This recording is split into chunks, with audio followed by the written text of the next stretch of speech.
Lance McAllister has extra innings after the game on 700 WLW. Welcome back to our pregame conversation with Reds manager Terry Francona. Tito, you shook up the lineup a little bit yesterday. You've still got Ellie down a spot from where he has spent most of the season hitting cleanup. You moved McLean back up yesterday. He's back down again today. But just take us through kind of what you like about the way the lineup's constructed right now. You know, we're doing something that we don't do in the middle of the year, and that's like going night to night. Like tonight, we have Sal in there. Hayes is our third baseman, but with the guys with Skenes pitching, try to get as much offense as we can, and then hope the defense holds up, and then if we have a lead, we can make some changes. That would be the goal. You can't game plan and expect to score 5 runs off a guy like Paul Skenes. He's the National League favorite for the Cy Young Award. So when you do try to figure out how to come up with some offense against a guy like this, how do you approach it? Do you have to focus a little bit more on some things that maybe you wouldn't ordinarily do? I don't think it's so much that. I know from listening to Val talk to hitters, the biggest thing is you want to make him work for everything he gets. You know, no easy, quick outs. And then when he makes a mistake, try to make him pay for it. Sometimes the best way to beat a pitcher of his caliber is by getting him out an inning or two before they want to get him out. Hunter went the distances last time out, threw over 100 pitches, got the pitch count up pretty good.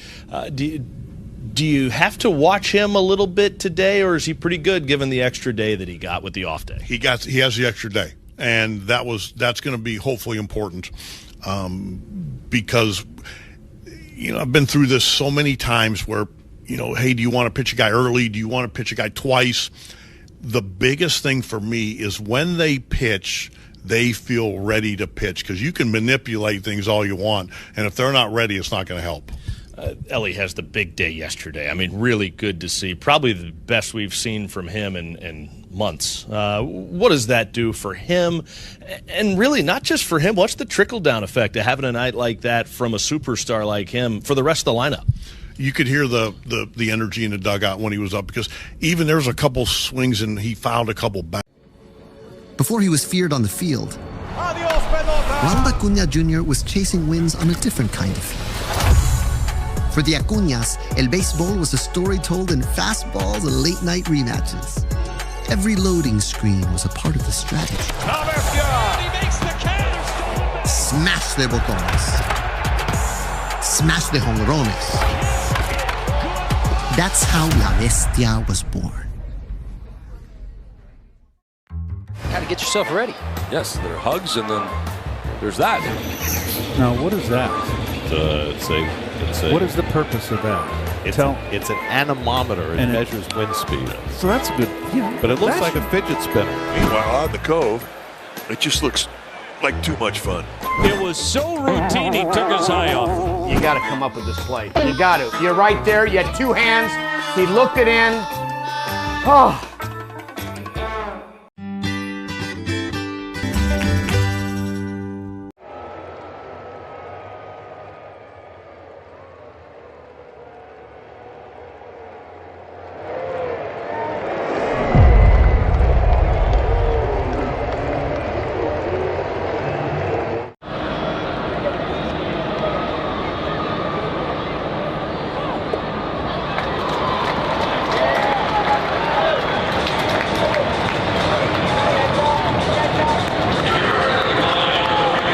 Radio Network. The Reds are on the radio. Reds Baseball is brought to you by AAA. On the plus side, get more from insurance with AAA. Western and Southern, put our financial strength behind you. Tri-Health, the official healthcare provider for the Cincinnati Reds. Kroger, fresh for everyone. PNC, the official bank of the Cincinnati Reds. Cincinnati Children's, changing the outcome together. Reds Baseball is also brought to you by Hayes & Sons. We do restoration right. Your Cincinnati and Northern Kentucky Toyota dealers. Toyota, let's go places. And by Penn Station East Coast Subs, the official cheesesteak of the Reds. Order online today. The Reds are on the radio. This is the Reds Radio Network. Reds fans, now is the time to get your 2026 season tickets. Log in the best seats, biggest savings, and members-only perks all year long. Choose a plan that fits your schedule and enjoy ultimate flexibility with our exchange program. Can't make a game? Swap it for another. Plus, season ticket members have guaranteed access to 2026 opening day, postseason, and more. Visit Reds.com/membership to catch all the Reds action at Great American Ballpark next season. Tree on your roof? Fire damage or flooded basement?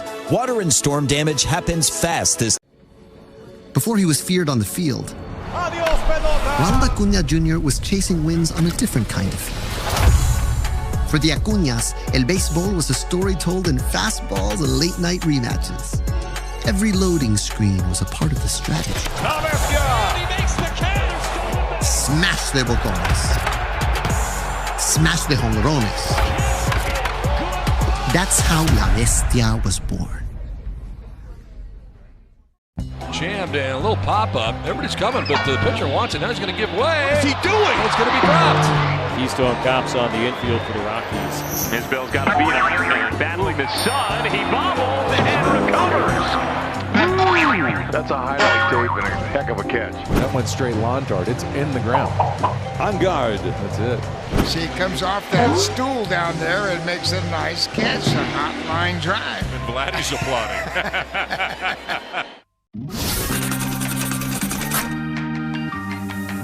Now, representing the organization, Jim Leland and A.J. Hinch are presenting Miggy with a customized set of cleats made by renowned artist Marco Terzo, made from several significant baseballs from Miguel's career.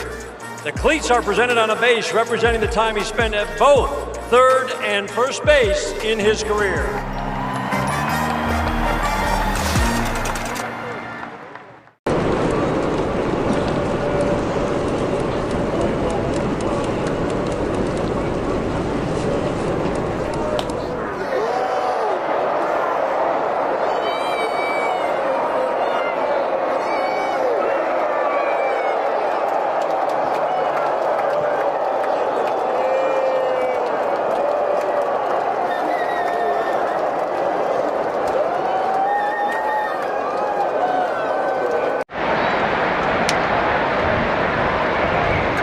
As always, by FanDuel. Swing for the fences and join FanDuel today, official partner of the Cincinnati Reds. And we begin with Don Kelly's visiting Pittsburgh Pirates. They are 68 and 89 on the year at the bottom of the National League Central Division. Leading things off, the center fielder O'Neill Cruz. Jared Triolo plays third base and hits second. Batting third, the right fielder Brian Reynolds. Spencer Horwitz plays first base and hits fourth. Batting fifth, the designated hitter, Andrew McCutchen. Tommy Pham's in left field. He hits sixth. Batting seventh, the shortstop, Nick Gonzalez. Nick York plays second base and hits eighth. And batting ninth, the catcher, Henry Davis. On the mound for the Pirates tonight, Paul Skenes. Again, Cruz, Triolo, Reynolds, Horwitz, McCutchen, Pham, Gonzalez, York, and Davis with Skenes pitching. Now for Terry Francona's Reds. Snapping the 5-game winning streak last night, trying to get back in the win column tonight. Leading off, the center fielder, T.J. Friedel. Noelvi Marte plays right field and hits second. Batting third, the designated hitter, Gavin Lux. Spencer Steer plays first base and hits fourth. Batting fifth, the shortstop, Ellie De La Cruz. At third base, hitting sixth, Sal Stewart. Catching and hitting seventh, Tyler Stevenson. Will Benson plays left field and hits eighth. And Matt McLean's the second baseman, hitting ninth, with Hunter Green starting on the mound for the Reds. Friedel, Marte, Lux, Steer, De La Cruz, Stewart, Stevenson, Benson, and McLean with Hunter Green pitching. The umpires at home plate tonight, the crew chief, Adrian Johnson, Quinn Wilcox at first base, Edwin Jimenez at second, Ramon De Jesus around at third. Pleased as always to be joined by the Cowboy, Jeff Brantley. I'm Tommy Thaw. Great to be with you, Cowboy. You look at this one tonight. Pitching matchups don't get much more thrilling than what we have in store tonight. Hunter Green doesn't get much better than how he pitched his last time out. Yeah, this is a good one when you set it up on paper. Now it's all about going out there and getting it done, whether your name is Paul Skenes or whether your name is Hunter Green. Hunter pitching in this ballpark, a 1.44 ERA here at home this year, coming off of his best game pretty much as a Red And let's see if he can do it again back-to-back. It would be a good night for it. It's the Reds and Pirates. Hope you enjoy it. Let's play. First pitch presented by Cincinnati Children's, changing the outcome together. And O'Neill Cruz swings and fouls it back into the upper deck behind home, strike one. 73 degrees under cloudy skies. Our Tempstar game time temperature tonight. Get complete home comfort with a Tempstar heating and cooling system. Find your local Tempstar dealer, tempstar.com. 0-1 pitch to O'Neill Cruz. A great slider in there for a called strike. And Cruz finds himself behind the count quickly. No balls and 2 strikes. O'Neill Cruz last night 1 for 4 with a 2-run home run. That was really the big hit in the game for the Pirates and really the game in general. Green home with the 0-2 pitch to Cruz. Strike 3 called. Got him looking. Fastball at 1-0-1 over the outer half to the left-handed hitting Cruz. Well, I'd say that's a pretty good start for Hunter Green. A 3-pitch strikeout to O'Neill Cruz. And the first pitch that Cruz swung at was about 6 to 8 inches off the outside corner at 100 miles an hour. And then the last pitch that he takes splits the outside corner at 1-0-1. Jared Triolo takes off the outside corner. Fastball from Green. It's 1-0 on the right-handed hitting Triolo. A double last night. Part of a 1-for-4 game for the Pirate third baseman. 233, 7 homers, 24 knocked in. Green misses just a little bit too low. 2 balls and no strikes, the count on Jared Triolo. Green back into his windup, turns it loose, and Triolo a check swing foul into the net by the Reds dugout. Last time out for Green. Beat the Cubs 1-0, and make no mistake about it, he beat the Cubs. A 9-inning complete game, 1-hit shutout. He struck out 9, walked only 1. The 2-1 pitch to Triolo, beautifully thrown over the inside corner, a slider that started in and broke to the inside corner. And now a 2-ball, 2-strike count. I would venture to say in that ball game against the Cubs for Hunter Green, he got stronger as the game went on. I mean, he was throwing his best baseball in the final inning. 102 in the ninth. Swing and a miss. He struck him out. Triple-digit fastball up and in on the right-handed hitting Triolo. He tied him up, and he's down on strikes, back-to-back strikeouts. Hey, if you can get these Pirates to chase that fastball at the top of the zone, you can live up there all night long.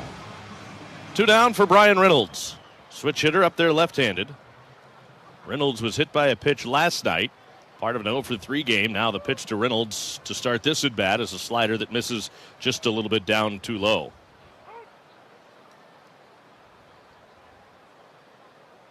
One ball, no strikes on Reynolds. Green making his 19th start of the year, 7-4, a 2.74 earned run average. Green into his windup, the 1-0 pitch. And Reynolds lays off a slider that could have been a strike, but called a ball. 2-0.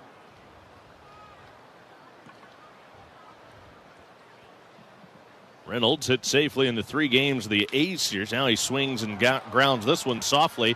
McLean will glove, throws in time to get the out. So the side is retired. Green, a nice easy 1-2-3 first. We go to the bottom of the first inning. It's the Pirates 0. Reds coming up on the Reds Radio Network. Before he was feared on the field, Ronald Acuña Jr. was chasing wins on a different kind of field. For the Acuñas, El Baseball was a story told in fastballs and late-night rematches. Every loading screen was a part of the strategy. He makes the catch. Smash de botones. Smash de jonrones. That's how La Bestia was born.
Boomer is the dog.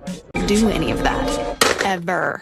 Because you went with AAA for car insurance. On the plus side, get more from insurance with AAA. Go to AAA.com/insurance. Product options may vary by state and participant. Visit AAA.com/details for more information. Paul Skenes ready to go to work against the Reds here in the bottom of the first inning. Well, Cowboy, the Reds have seen this guy a few times already in his young major league career, and there is nothing really about his game that is not impressive. The right-hander's into his windup, his first pitch on the way, and Friedl swings and fouls it away back to the left. What should Reds hitters look for out of him tonight? Well, they can look for a lot of strikes.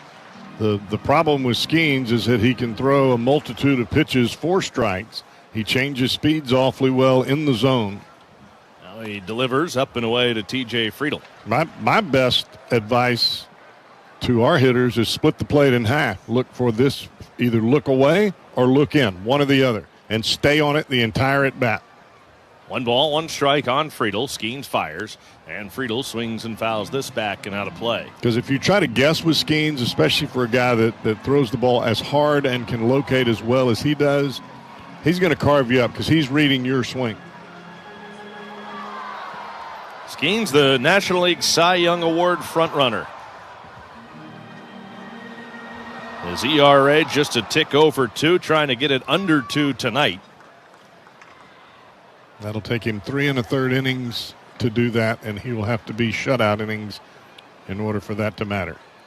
1 ball, 2 strikes on Friedl. Skenes to the plate, and it is just off the inside corner at the knees.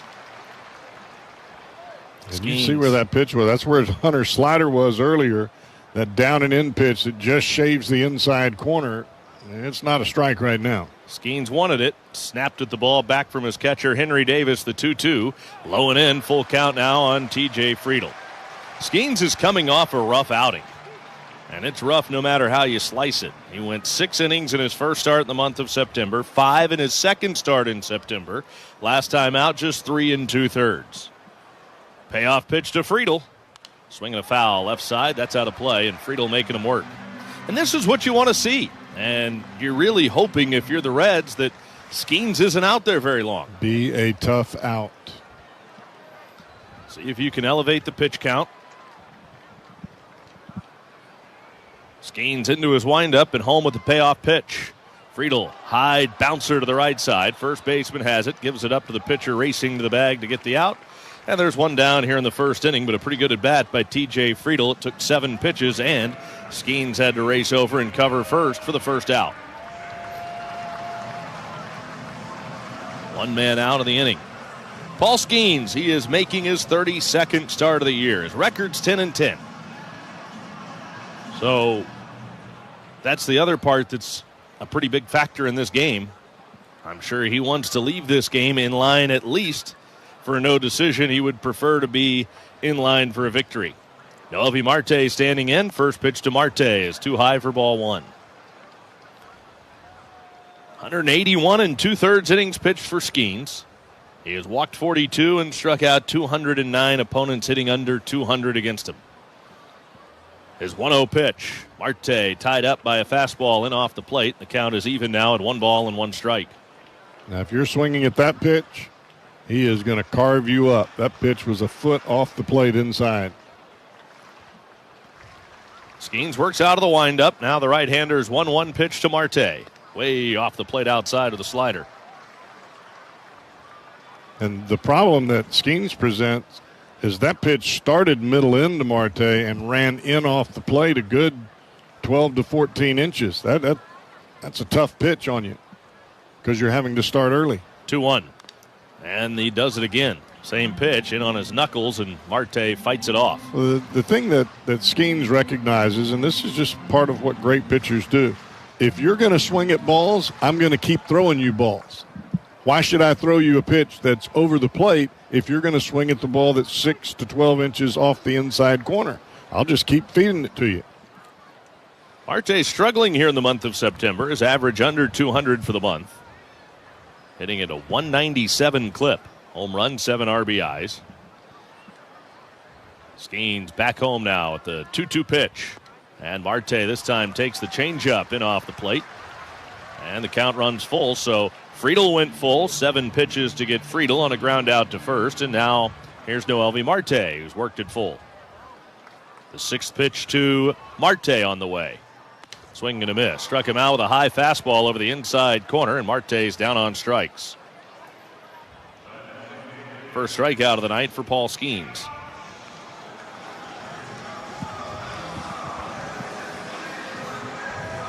The Reds have had some degree of success against Paul Skenes if you want to talk about just getting men aboard. The Reds did get 7 hits against him in a game that the Pirates beat the Reds 7-0. They got 7 hits over 6 innings on August the 7th. However, the Reds did not get a run in that game against this right-hander. First pitch to Gavin Lux. Skied in the air, over by third. Under it, Triolo. Near the line, he'll make the catch. And the Reds are out in order in the first. We go to the second. No score, Reds and Pirates on the Reds Radio Network. The Cons brand has been a Cincinnati tradition almost as long as Reds. Sometimes your calling doesn't shout. It hums. Like a lullaby floating through a warm night in San Pedro. Before he could walk, El Niño had already taken his first step toward greatness. For Fernando Tatis Jr., baseball wasn't just in the house because Papa was a pro pelotero. It hung over his cradle like a promise. Desde la cuna, el niño ya tenía swing.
Inning.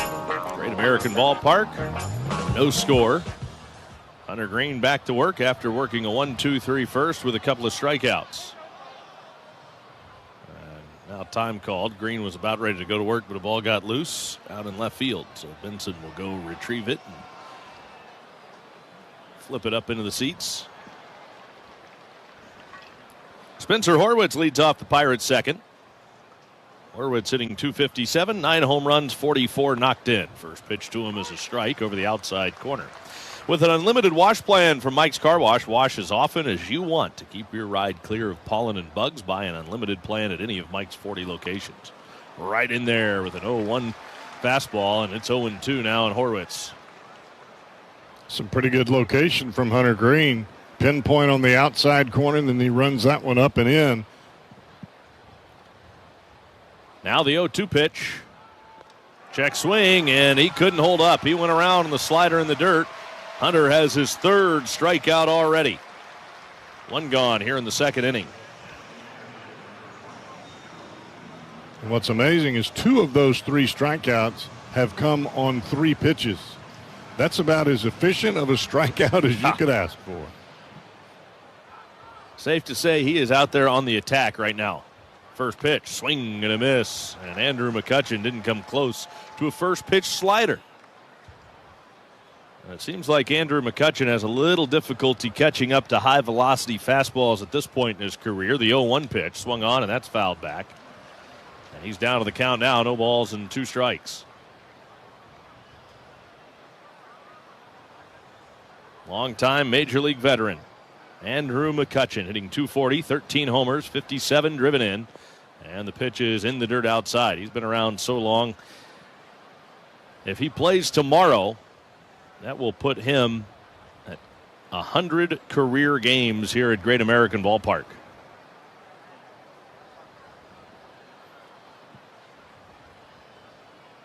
Green back into his windup, the 1-2 pitch. Breaking ball down and away. McCutchen does not chase many breaking balls that are not strikes, and he has been that way since he stepped into a big league uniform. Swinging a bouncing ball to short. Ellie has the big hop. Fields and throws right on the money to Spencer Steer. 2 men are out here in the second inning, and let's pause for ID on the Reds Radio Network. Mostly cloudy this evening with showers and storms likely late and into the overnight. The low down to 64. Mostly cloudy Thursday with a chance of showers and a possible storm, a high of 77. That's the forecast at the home of the Reds, News Radio 700, WLW Cincinnati. Tommy Pham climbs in now. Pham hitting .243, 9 homers, 50 RBIs. Green's first pitch to Pham. Fastball fouled straight back, strike one. Pham is 0 for his last 25. Reds would like to keep him dormant. Yes. It's a stretch that spans 8 games for Pham. Pham looks to hit the ball right back up the box. 0-1 pitch is a slider in the dirt outside. 1 ball, 1 strike. Bases are empty with 2 outs here in the second inning. No score, Reds and Pirates. Middle game of this 3-game series. Greens, 1-1.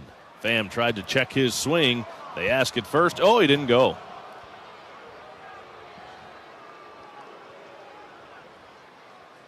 A lot of Reds fans thought that Pham went, but it's 2-1 now. Green's pitch, and Pham takes in the dirt outside again. Checked his swing and didn't offer.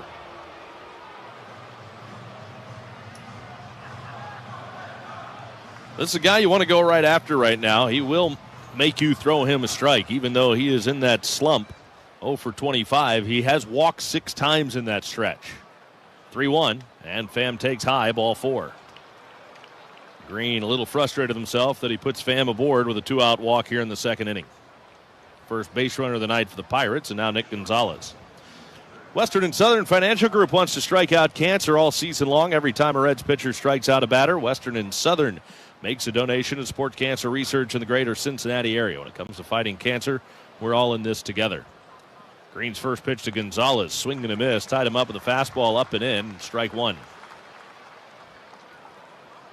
You're not hitting that fastball. That's 4 to 5 inches inside and up above your hands at 100. Green through the signs with his catcher Stevenson. Now the 0-1. Off the plate outside with a slider. 1 ball and 1 strike on Gonzalez. Pham at first with 2 outs. Scoreless in the second. Gonzalez wands the bat out over the plate. The 1-1 pitch. And a slider dives low on the outside corner. It's 2-1. Gonzalez has hit safely in 4 straight.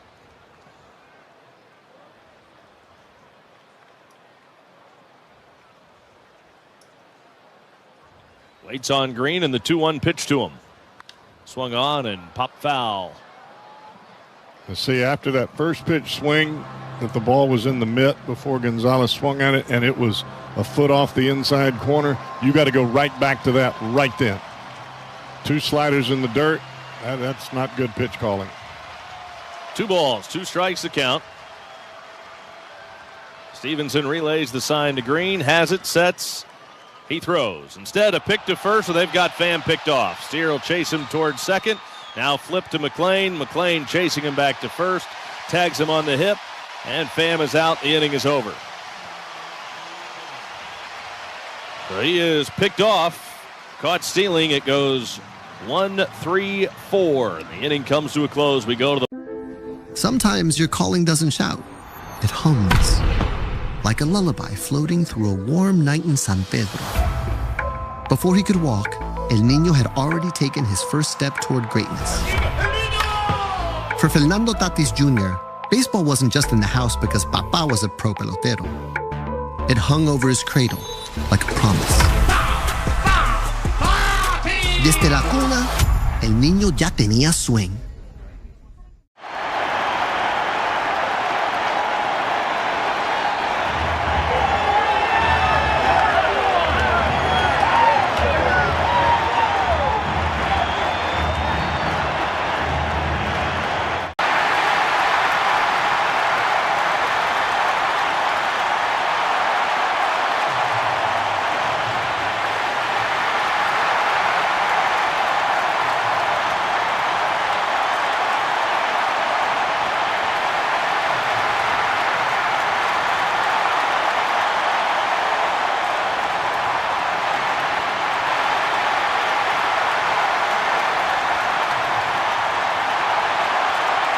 This is going to be one of those games that you're going to have to fight the elements. Wow! And I don't think that'll be the last bat toss we see tonight. I would imagine not. As he slid behind Neto, took out his legs, but Neto held onto the ball. Check out what our cameras caught. That's right. Smacking himself in the face. He really likes to pump himself up and make himself angry. Oh, he used the hand. That's pretty nice. Yeah, take a bow. All right, absolutely. Spotless, so fans can focus on the game and not the grime. Make your morning a Tom Brenneman morning. Tomorrow at 5 a.m. on 700 WLW. Spencer Steer leads off the Reds' second inning. No score. First pitch to Spencer Steer's breaking ball that drops into the heart of the zone for a called strike. The count is 0-1. I'm sure Spencer's thinking in the back of his head, flip that one up here one more time. Skenes back home with the 0-1 pitch. And Steer tried to check his swing. Couldn't hold up on a high fastball. Well, Steer has the only RBI against Paul Skenes. He drove in Jamer Candelario in the first time that Skenes started against the Reds. He hadn't given up a run since. 0-2 pitch. Swing and a miss. Struck him out. Down on strike, Spencer Steer. One gone here in the second inning. That'll bring up Elly De La Cruz. Now, Ellie's had some degree of success, similar to Steer. Both of them with 3 hits against Skenes. Elly 3 for 9. Steer is 3 for 10. Prior to that at bat, both of them have an extra base hit. How about best fastball, best swing? Oh boy, the pitch, swing and a miss, changeup, strike one. Elly had a great night last night. He was 3 for 3. Homered, had a couple of singles, drove home 2, walked once. He was on all 4 times he came up. Skenes with the 0-1. Elly a big cut and a miss at a high fastball, and he came up empty, and it's 0-2. Kind of vintage Elly last night. You hope that is unlocked now. And we see a version of that the rest of the way, because he was spectacular.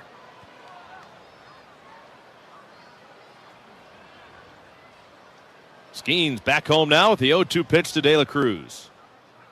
Strike 3 called. Fastball down the middle, caught him looking, and Skenes has his 3rd strikeout of the ball game.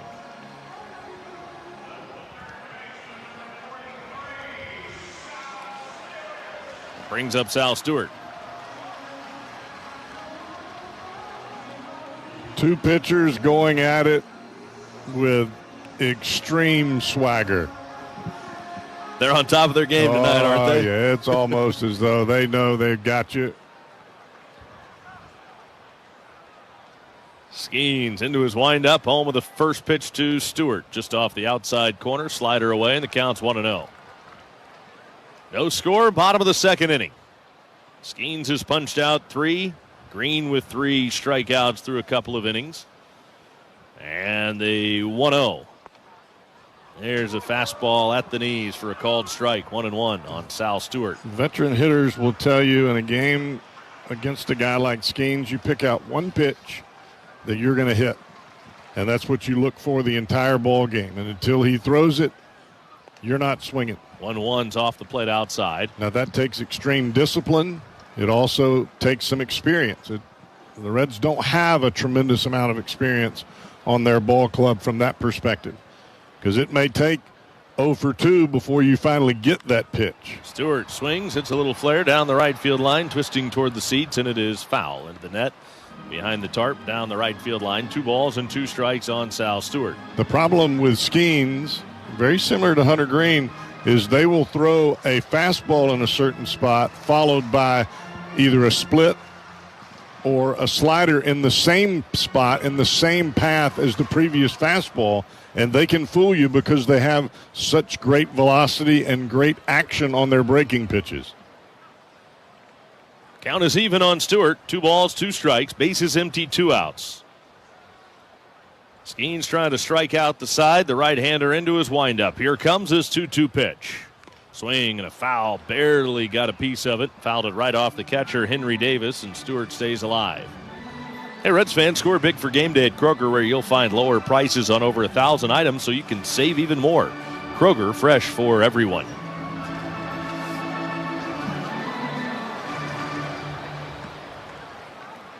Stewart back in there again. Skenes looks in, winds, and deals. The 2-2. Stewart out in front of it and pops it into the air to left field. It'll send Pham back a few strides, but he will make the catch routinely, and the inning is over. Dueling shutouts through 2. Green on top of his game. Skenes the same. Before he was feared on the field, Ronald Acuña Jr. was chasing wins on a different kind of field. For the Acuñas, el béisbol was a story told in fastballs and late-night rematches. Every loading screen was a part of the strategy.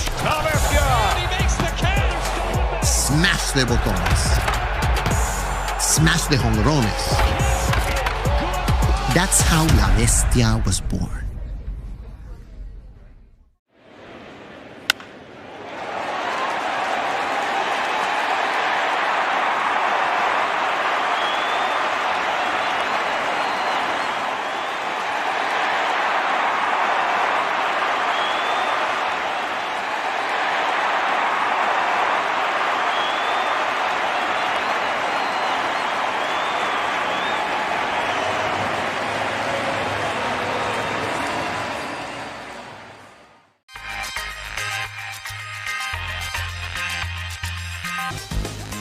To see all this excitement around what I love to do growing up, it's crazy. What's your favorite thing about this whole event so far? The fusion of sports, entertainment, and cards. That's awesome. Because to me, cards have always been entertainment, and they're getting their just dessert now.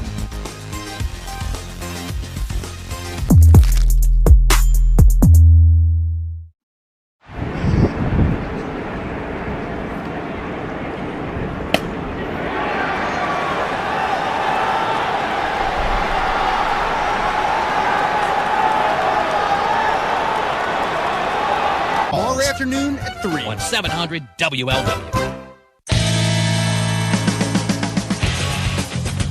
Top of the third inning, Reds and Pirates, Skenes versus Green here in this one. Second game of this 3-game series. The Pirates won game 1 4-2 last night. All the runs coming in the second inning. And so far, both pitchers, Hunter Green and Paul Skenes, have been on their game. Only batter to reach was Tommy Pham via base on balls. And Hunter quickly picked him off. Strike one, a breaking ball over the outside corner. Here to the 7-hole hitter, Nick Gonzalez. Gonzalez was at the plate, had a 2-strike count when Pham was picked off. Breaking ball, strike 2, right over the outside edge. No ball, 2-strike count here to Gonzalez. Green back to the plate. Fouled straight back. A fastball above the strike zone over the inside part of the plate. And Gonzalez, as we mentioned in his first at bat, he's already chased a couple of pitches in off the plate. The pitch.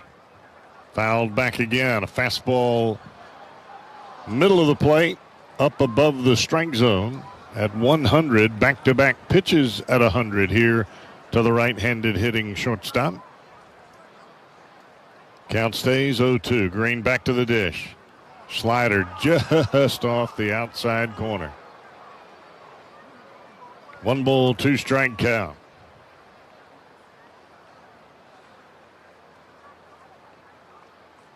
Green to the plate. Just a bit down and away with a split finger. And that'll even things at 2 balls and 2 strikes.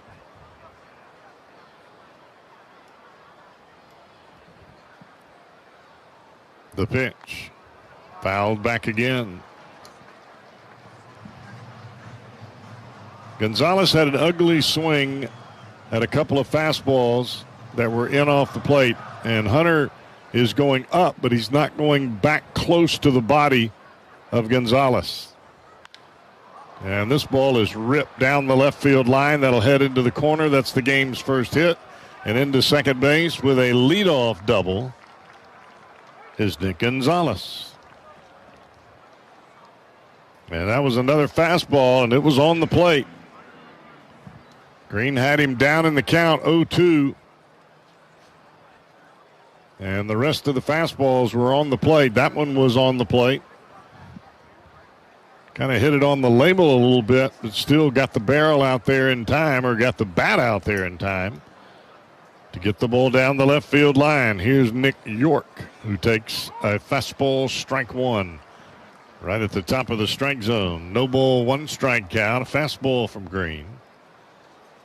No ball, one strike count. Hunter comes set, looking right at Gonzalez at second. The pitch. Fastball fouled straight back, 99, right at the top of the zone. And York a bit tardy there. York has been swinging a pretty good bat as of late, 7 for his last 18. But he also has 5 strikeouts during that time. A ground ball, right side. Steer has it. He will take it himself to first. And York does exactly what he should do in this kind of ball game that is a pitcher's affair. You get a leadoff double, you move the runner to third, and now Henry Davis will come to the plate with a Pirate run standing 90 feet away at third base and only one down. So a fly ball here will net them a run. And you look at that swing from York, that's exactly what he's trying to do. Kept his hands inside and just kind of pushed it to the right side. Davis, right-handed batter, swing and a miss at a slider. And that was an ugly swing. Might want to throw that one again. Well, you've got a struggling hitter at the plate. You really need an out here. 163 batter, 3 for his last 20. The pitch, fouled back again. A fastball up and in. And that was on the plate. No ball, 2 strike count. Hunter has been good with runners in scoring position, and he'll need to muster everything he's got with a runner standing at third. Needs a strikeout here. 0-2 pitch coming. Did he go? Oh, yes, he did. That is strike 3. 2 down. Beautiful. He did go back to the slider. Wasn't in the dirt, but it was still off the plate. He got the swing. Well, here is O'Neal Cruz.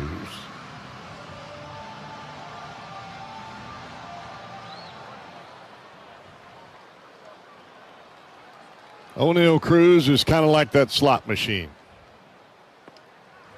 A million swings, and then every once in a while, he'll hit big time. We saw that last night, a home run out of left field, and that was the difference in the ball game. It was a 2-run home run. But there are a lot of times that you're pouring quarters right into the top of the zone, and that's a strike right there from Green. 1 ball, 1 strike count here to O'Neal Cruz. Hitting at a 203 clip, but he does have 20 home runs. And does not walk much. He just likes to swing. And he swings at this one, a slider down and in, and it is a 1 ball, 2 strike count. And no need to throw him a strike if you don't have to, right? No, yeah, you don't throw this guy a strike. He's going to swing anyway. You can go way up, or you can go back down and in and get it off the plate. You just don't want to make a mistake on the plate, especially away, because that gets him great extension. 1 ball, 2 strike count. Green trying to come up large right here. The pitch. He struck him out. A little Highway 101 right down Broadway, and Green just flat blew Cruz away. So a double stranded at third. We are scoreless. Bottom of 3 coming up here on the Reds Radio Network. Some of the most interesting Before he was feared on the field, Ronald Acuna Jr. was chasing wins on a different kind of field. For the Acuñas, el béisbol was a story told in fastballs and late-night rematches. Every loading screen was a part of the strategy. Smash de botones. Smash de jonrones.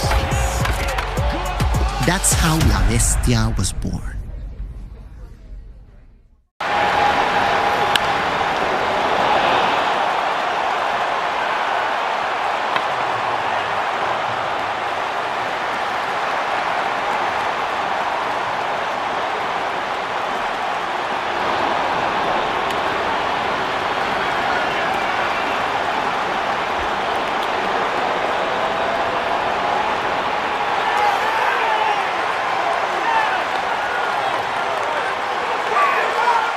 As someone who grew up in the era of the twist, the locomotion, the Freddy, and other outrageous dances, the floss is easily the worst of all time. The fan did touch that ball, and that's a big whoops.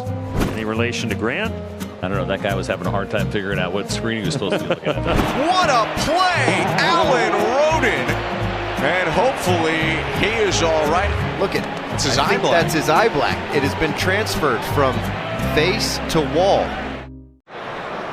Constructors and painters and glazers. Don't miss your shot at big money and full benefits in a construction apprenticeship. Are you ready to build your future? Start your application today at ohioconstructiontrades.com. He asks the hard questions. You get to hear the hard answers. Scott Sloan, tomorrow morning at 9 on 700 WLW. Paul Skenes back to the mound. It'll be 7, 8, and 9 for the Reds here in the third. Pirates able to get a runner to third, but Hunter Green with back-to-back strikeouts to leave that runner stranded at third base. Fouled off the bat of Tyler Stevenson over the Reds dugout. It is a no-ball, one-strike count.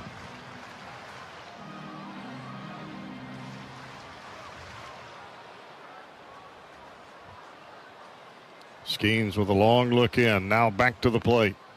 Fastball up and away, just above the strike zone. 1 ball, 1 strike count.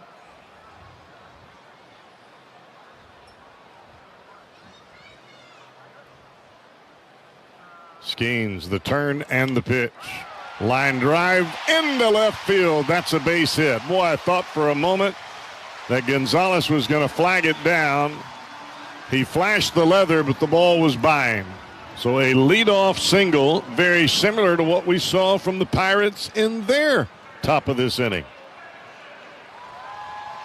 Looks like Gonzalez maybe got there a step late. Now we'll see if the Reds can move the runner. Now that ball got in on Stevenson, but he's strong enough to be able to muscle it through. Here's Will Benson. Roped into right center field, quickly to it and caught is the right fielder, Brian Reynolds. Well, I thought for a moment that had a little bit of action, but Reynolds was quickly to it. He'll make the catch, and there's one down. Well, I think he might have got it a little bit off the end or in on the label, because off the bat it looked great. It looked like it was going to be a line drive in the gap. And then it just kind of floated out there. Here's Matt McClain. McClain had a rough night last night. Breaking ball, he'll take that one up and away, and it's a 1 ball, no strike count.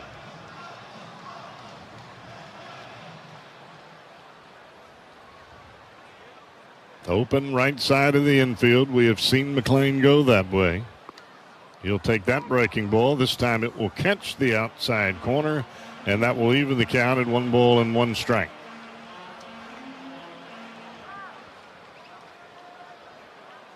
Skenes will check Stevenson at first base. I don't believe he's going anywhere. And there is a fastball right over the outside part of the plate, down low.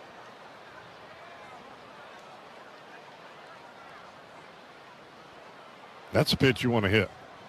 And if you're looking breaking ball or guarding against the breaking ball, that thing's in the mitt before you can say boo. Fly ball left center field. It's hit well. Long run, O'Neal Cruz. He will get it right at the track. And back to first base quickly is Stevenson, 2 down. That ball was hit much better than I thought it was when it came off the bat. The left fielder, Pham, was not going to get there if not for the speed and the length of Cruz. Well, actually, they ran together. Pham was going to catch that ball. They were both calling for it. And that was almost a fortunate mishap for the Reds. That was almost an oh happy day for the Reds. Here's T.J. Friedel. Friedel had quite the extended at bat his first go round. He ultimately grounded out to the first baseman Horowitz, who holds Stevenson at first base. 2 down in the inning. Both teams with a hit, both teams with a base runner. Friedel trying to move him along here. Popped up. It'll be foul into the seats just beyond the third base dugout. And it's a 1 ball, 1 strike count. We saw several times in the complete game shutout by Hunter Green where he had to rise to the occasion. That third inning was one of those moments. After a leadoff double, and then the runner moved over standing at third. Here's a ground ball up the middle. It is backhanded by the second baseman. Bad throw, and that is going to allow Friedel to reach. It'll be a base hit for T.J. Friedel. Boy, what a break for the Reds. York with a kind of a do-or-die play, making that sliding backhanded stop. Stopped at feet, the feet first slide, and then popped to his feet. Threw flat-footed. I don't know if he gets him even if the throw's on target. I think what happened for York on the swing, he broke flat. He broke towards left center field and then realized the ball was hit off the end of the bat. He came charging in and had to slide and throw in about the same motion. Here's Marte. Fastball in. Where'd I tell you he was going to go? Well, hopefully Marte can lay off those pitches this go around. And he takes that one. It's a 1-ball, no strike count. Skenes sets, check second once, pitch. Goes right in there again. Didn't lay off that one. I told you, smart pitchers, you swing at a pitch that's a ball, they will not throw you a strike again until you stop swinging at it.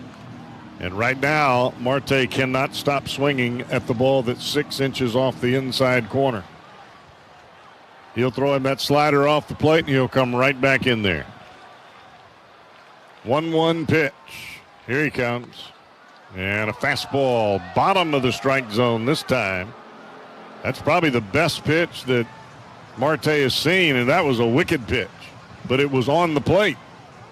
Everything else has been a ball. I mean, that's a 98-mile-an-hour heater. The top of the ball catches the strike zone. What are you going to do with that as a hitter? Not a whole lot. It's 1-ball, 2-strike count. 2 down in the inning. First and second for the Reds. Skenes sets, and here he comes. Swing and a miss. There's the slider way off the outside edge.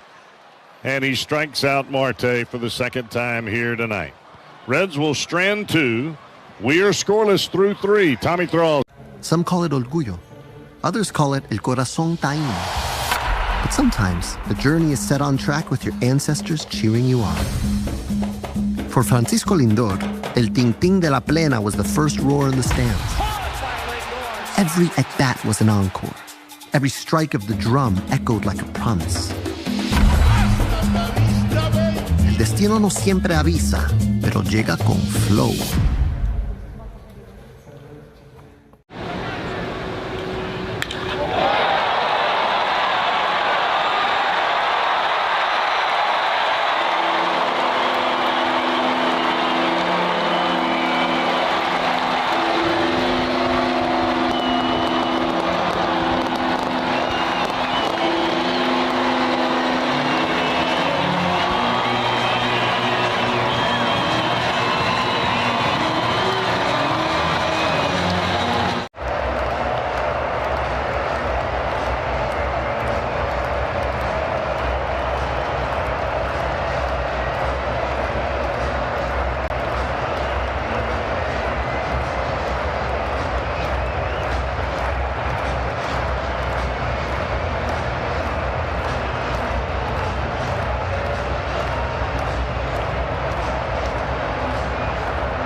Well, we certainly served it up over the plate. This is a burger fit for a home run king, the 99 burger in honor of Aaron Judge. They sell a bazillion of these at Yankee Stadium. It looks pretty good. I feel like we passed the test. What about you? I think so.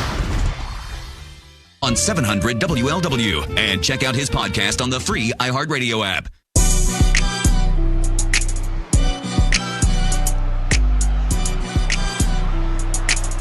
It is scoreless as we play here in the 4th inning. Well, it was shaping up to be a heavyweight bout, and that is exactly what it has been. 0-0. And so far, both pitchers have taken a couple of body blows, and they have come out smelling like a rose. First pitch, Hunter Green, a slider to Jared Triolo. He tried to check his swing, couldn't hold up, went around, and it's 0-1. Triolo struck out against Green his first time up. Green into his windup. The 0-1 pitch to Triolo. Swung on, skied high into the air, left side, near third. Under it is Sal Stewart. Now onto the grass, he'll make the catch. Just inside that cutout. Over by third base for the first out of the fourth inning. Let's look at today's Reds Hall of Fame and Museum trivia question of the game. Which major league club did Dave Parker hit his first career postseason home run? With which club did Dave Parker hit his first career postseason home run? In there for a strike called, 0-1 on Brian Reynolds. The A's, that's A. B, the Blue Jays, or C, the Pirates. The 0-1 pitch to Reynolds. Up and away. I got to believe it was the Pirates. That seems too obvious, though, doesn't it? Yeah, but postseason. 1 ball, 1 strike. The 1-1. Reynolds takes 2 high over the outside corner, and it's a 2 ball, 1 strike count. I said Reynolds grounded back up the middle. Hit it off the glove of the pitcher, Green. Deflected to Matt McClain to end the first inning. That play went 1-4-3. The Blue Jays were really late.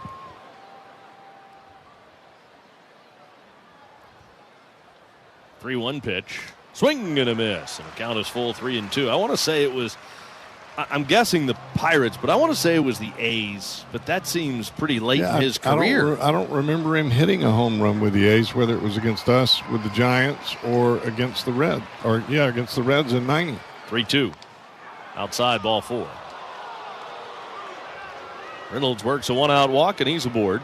Second walk that Green's issued. Pirates have had base runners now in each of the last 3 innings. Which one is B? That would be the Blue Jays. Yeah. You just don't want to seem to go with C, though, do you? I'm going to answer B. Okay, that's the Blue Jays. Green's first pitch to Horwitz. Swung on, fouled, back to the left side. 0-1 on Spencer Horwitz. 1 on, 1 out. Scores around the league are brought to you by FanDuel. Swing for the fences and join FanDuel today. Official partner of the Reds. Mets and Cubs will get started just after 8 o'clock. Diamondbacks, after rallying from behind to beat the Dodgers last night in walk-off fashion, will begin at 9:40. The 0-1 to Horwitz. Swinging a bullet fair inside the bag at first, and that is all the way into the right field corner. Hurry. They're waving. Marte, a little trouble with it. Gets it back in. The throw to McClain, and now to Steer. The throw now to third, and they got him at third. Horwitz trying to get an extra base. The throw went past McClain to Steer, and Steer gathered and threw to third to Stewart to get Horwitz. But it will give the Pirates a 1-0 lead on the double into the right field corner. I think they maybe have a chance at home if Marte hits McClain with the throw. It was over McClain's head. Steer got it on the bounce. There was no chance for Steer there, but a great awareness by Spencer Steer to nail the runner heading to third. It is 1-0 Pirates. And here's Andrew McCutchen in the dirt outside for ball 1.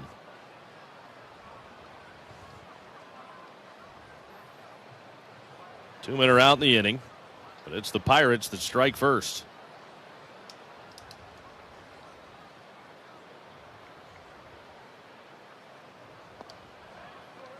Green misses just a little bit low with the slider. Did you think McClain would have had a play if the ball was? It was close. I mean, it's kind of reaching, I guess, a little bit. The 2-0 pitch. Swing and a miss, 2-1. But if you overthrow the first cutoff man, you've overthrown the cutoff man. Right.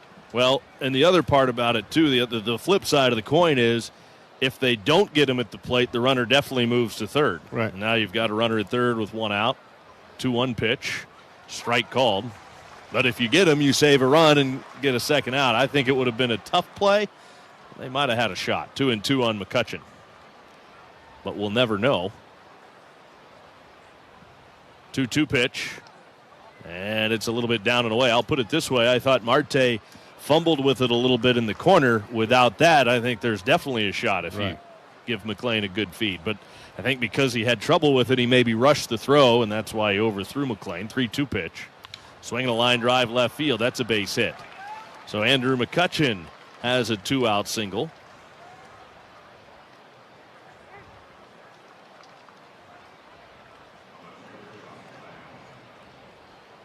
Pirates continue their inning here in the fourth, and now Tyler Stevenson's going to go pay Hunter Green a visit.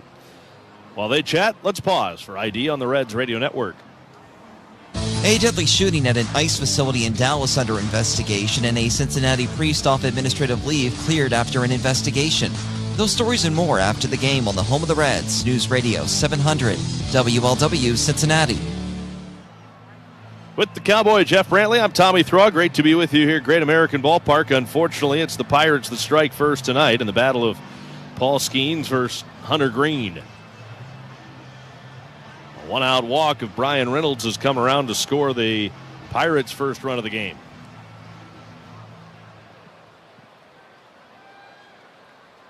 Tommy Pham standing in. Pham walked his first time up.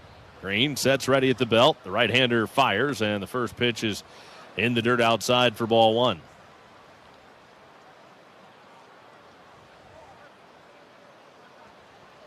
Pham batting with McCutchen at first and 2 away.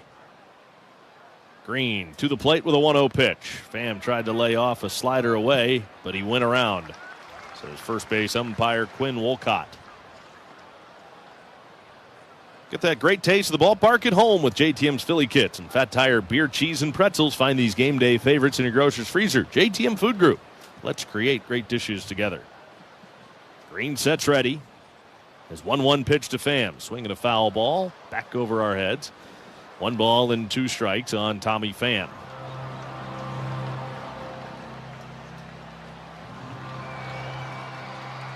Reds are definitely in must-win mode.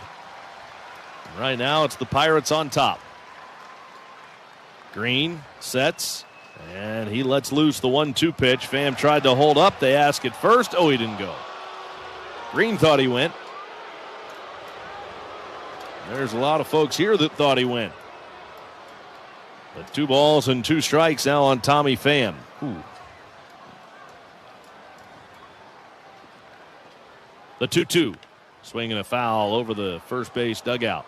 Well, let's say this. I've seen that swing and worse or more of a check called a strike before. Correct. 2 balls, 2 strikes. Looks like Steer and McCutchen are discussing that check swing, how far that he went.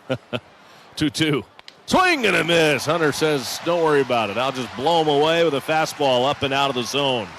Down on strikes, Tommy Pham, but the Pirates strike first. They get 1 in the 4th and leave 1. We go to the bottom. Some call it orgullo. Others call it el corazón taíno. But sometimes the journey is set on track with your ancestors cheering you on. For Francisco Lindor, el ting-ting de la plena was the first roar in the stands. Every at-bat was an encore. Every strike of the drum echoed like a promise. El destino no siempre avisa, pero llega con flow.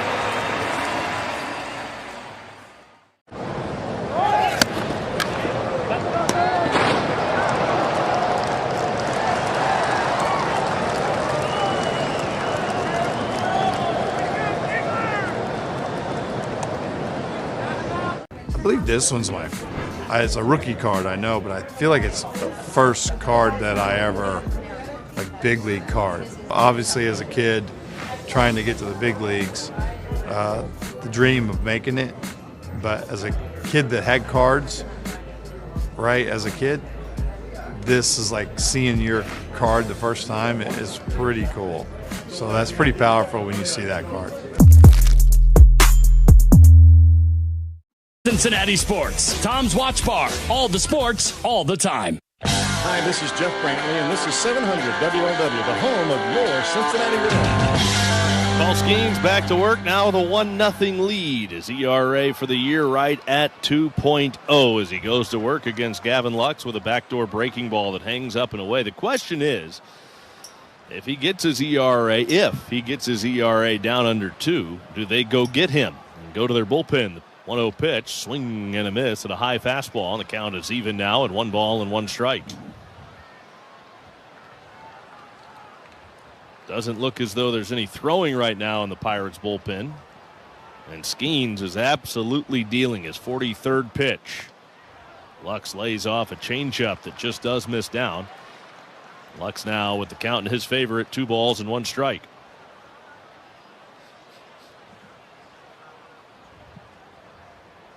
Skenes the wind is 2-1. Swing and a tap foul over by Spencer Steer waiting on deck, and the count is level. 2 balls and 2 strikes. Lux popped out to the third baseman, Jared Triolo. His first at bat.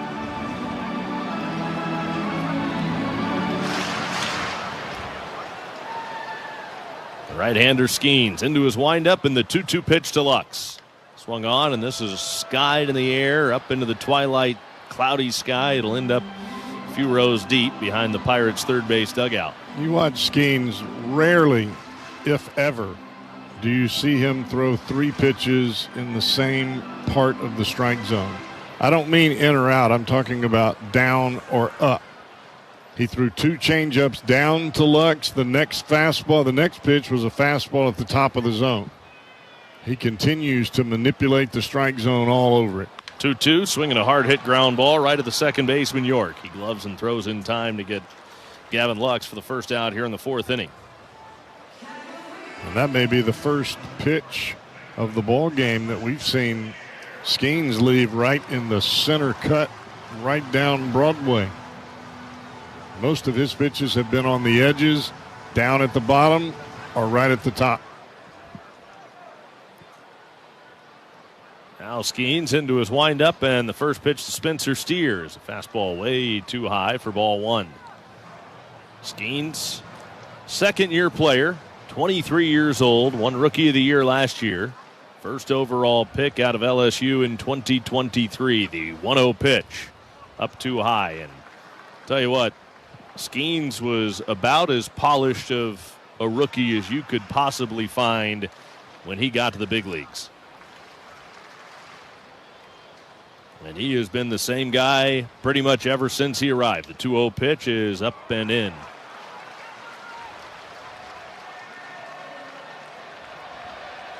So now Steer way ahead of the count. 3 balls and no strikes. The right-hander into his windup, his 3-0 pitch. And he centers a fastball just above the knees. It's 3-1. But you notice the 3-0 pitch was not center cut. It was at the bottom of the strike zone in the middle of the plate. Now the 3-1. Swing and a line drive over short. That's into left field for a hit. Spencer Steer has the Reds' 3rd hit tonight. That's his 4th career hit off Paul Skenes.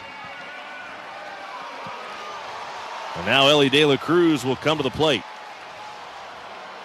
Back-to-back batters where the action pitch was in the center of the strike zone. Of course, Lux hit a 1-hopper. He hit it right at York at second base. It was hard hit. But this time, Spencer Steer lifts it over the shortstop's head. Ellie got some pretty hittable pitches his first time up, just didn't hit them. Struck out looking. Swings and misses at a first pitch changeup at the knees down the middle. Center of the plate, right across the knees, and Ellie was geared up for the fastball and way early on the changeup. Back-to-back at bats where Skenes has started De La Cruz with a change. The 0-1. Ellie takes a changeup, this time fading down and away from the switch hitter who's up there from the left side. It's a steamy night. It's not a hot night. First pitch, game time temperature 73 degrees. Just humid. But it is definitely humid. Thick air, the 1-1 pitch. Skenes to De La Cruz. Low and inside, and it's 2-1. Remember, he fell behind Spencer Steer, 3-0. before giving up the base hit on a 3-1 pitch. Now he's behind Ellie 2-1. 3 consecutive changeups to De La Cruz. Skenes readies from the belt, the 2-1. Check swing. Did he go? They ask at third. Yes, says Ramon de Jesus. 2-2 on De La Cruz. Tried to hold up on a fastball away, but couldn't.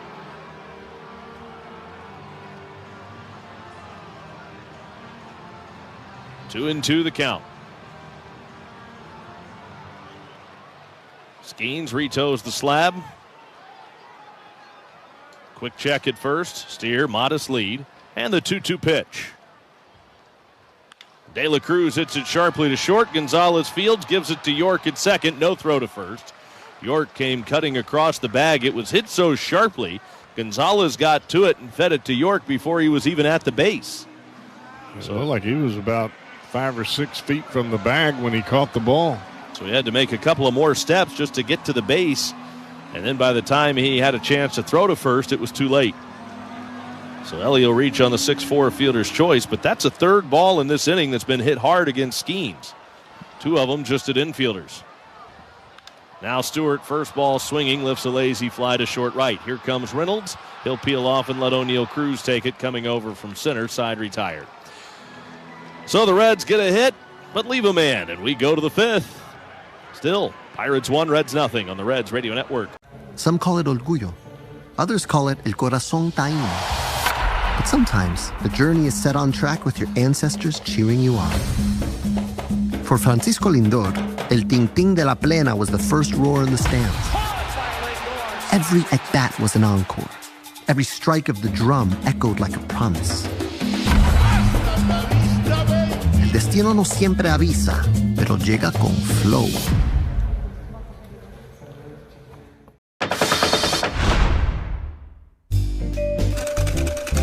Sometimes artifacts in the collection at the Hall of Fame could tell multiple stories. This is the earliest known Yankees baseball cap in existence. It tells a story of a very early baseball cap and of a guy who just had a cup of coffee in the big leagues. But there's actually a hidden story inside this cap. There's another name written in the cap. So who's Dolan? Let's open this up. Let's take a look at what we find. Looks like we've got Lauren Shahadi. Animation is great. We got Robert Flores, one of the stars of MLB Central with Lauren Shahadi. Then we got Mark DeRosa. Look at that. He looks like Superman, does he not? Right? He was when he was with the Cubs. Harold Reynolds looking ripped in a tracksuit in Studio 42. There I am. The hair's all I know this guy. Look at that jawline.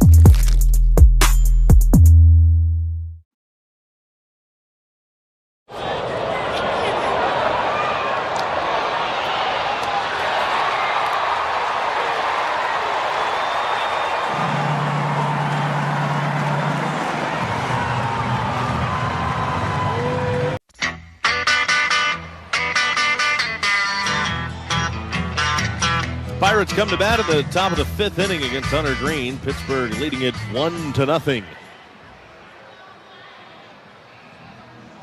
Middle game of this 3-game series. Pirates took the series opener last night. Reds are trying to even the series now. The pitch is taken low on the outside corner. Ball 1 to Nick Gonzalez. Green's back into his windup and home with the 1-0 pitch. Gonzalez grounds it foul.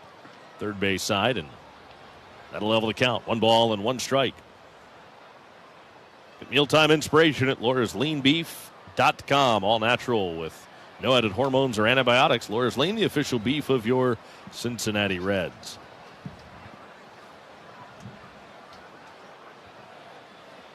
Green's 1-1. Swinging a bouncing ball down the third base line. Just foul. Ball and 2 strikes on Gonzalez. Gonzalez doubled to start the Pirates' 3rd inning, but then was stranded at third. Pirates were able to get on the board, though, with a run in the 4th. Now Gonzalez hits a big 2-hopper to Ellie. Waits back on it. Fields gets on the throw. He has to. Gonzalez can run well, but the throw just beats him. 1 down here in the 5th. Let's look at the answer to today's Reds Hall of Fame and Museum Trivia question of the game. Question was, with which team did Dave Parker hit his first career postseason home run? the A's, the Blue Jays, or the Pirates. Pitch to York. Low and outside for ball one. I said the Pirates. You said the Blue Jays. What letter was yours? C? Mine was C. Okay. Would you like to change your answer at this time or stick with what your first guess was? It might have been with the A's. Might have been with the A's against the Giants, but I sure don't remember it. Slider on the outside corner for a called strike. That would have been pretty late in his career, right? With the Giants? No, with the A's. He was with the Blue Jays after the A's. Right. Here's the 1-1. Swinging a high pop foul, but he was with the Reds and the Pirates before that, right? So it was, yeah. He'd been at it for a while. 1-2 on York. All right, let's see. I'll be. Here's the A's. A. Was it really? Yep. 1-2 to York. I just don't remember it. Swing and a miss. Struck him out with a slider over the outside corner. That is 7 for Hunter Green. Trying for a 1-2-3. Fifth inning now, Hunter Green. Henry Davis will come to the plate. Parker hit each of his 3 career postseason home runs as a member of the Oakland A's. He hit his first career postseason home run off the Blue Jays' Todd Stottlemyre. Swinging a fly to right. Medium depth, routine for Marte. Drifting toward the line, he'll make the catch. Side retired. And we'll have the rest of that story for you when we come back. It is 1-0 Pirates, middle of the 5th. Here at Great American Ballpark on the Reds Radio Network. Some call it orgullo. Others call it el corazón taíno. But sometimes the journey is set on track with your ancestors cheering you on. For Francisco Lindor, el ting-ting de la plena was the first roar in the stands. Every at-bat was an encore. Every strike of the drum echoed like a promise. El destino no siempre avisa, pero llega con flow.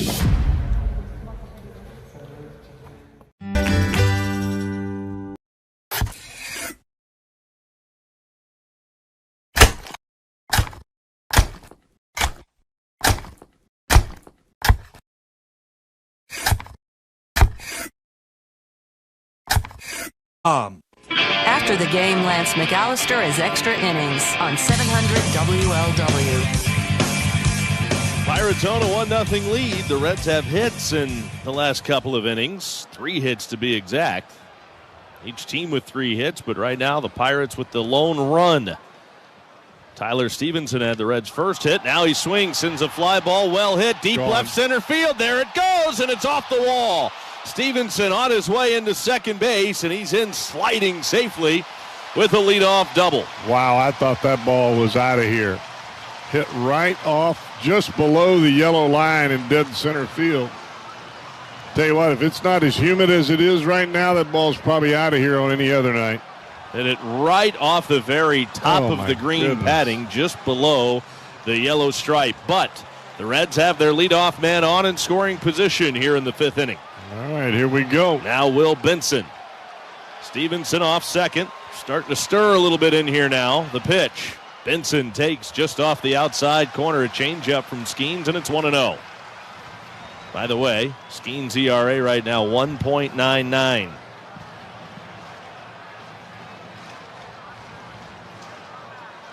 Skenes ready at the belt. Hands together. Without a look to second, he throws to Benson. Ground ball right side. This will get Stevenson to third. Good handled job by Horwitz, and he'll step on the bag for the out. Good job by Will Benson.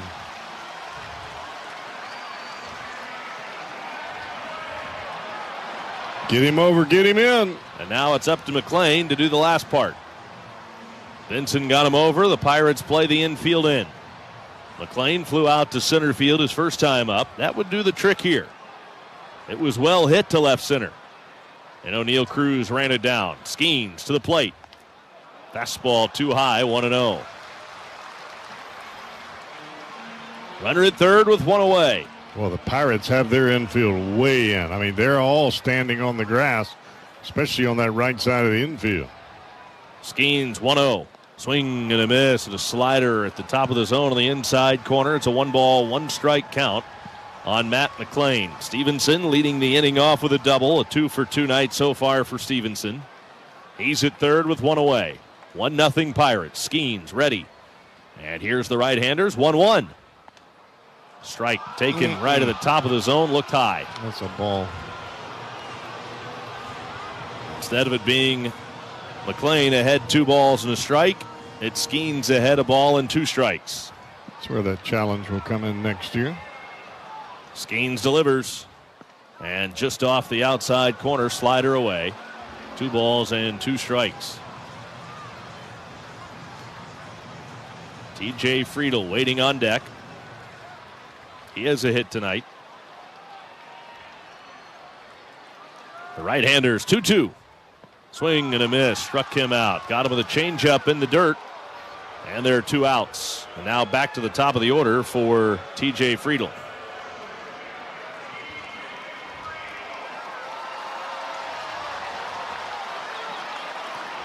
Friedel, a base hit his last time up. Grounded out to the first baseman in his first at bat. Now the Pirates will back up their infield. Stevenson still 90 feet away. Third baseman off the bag.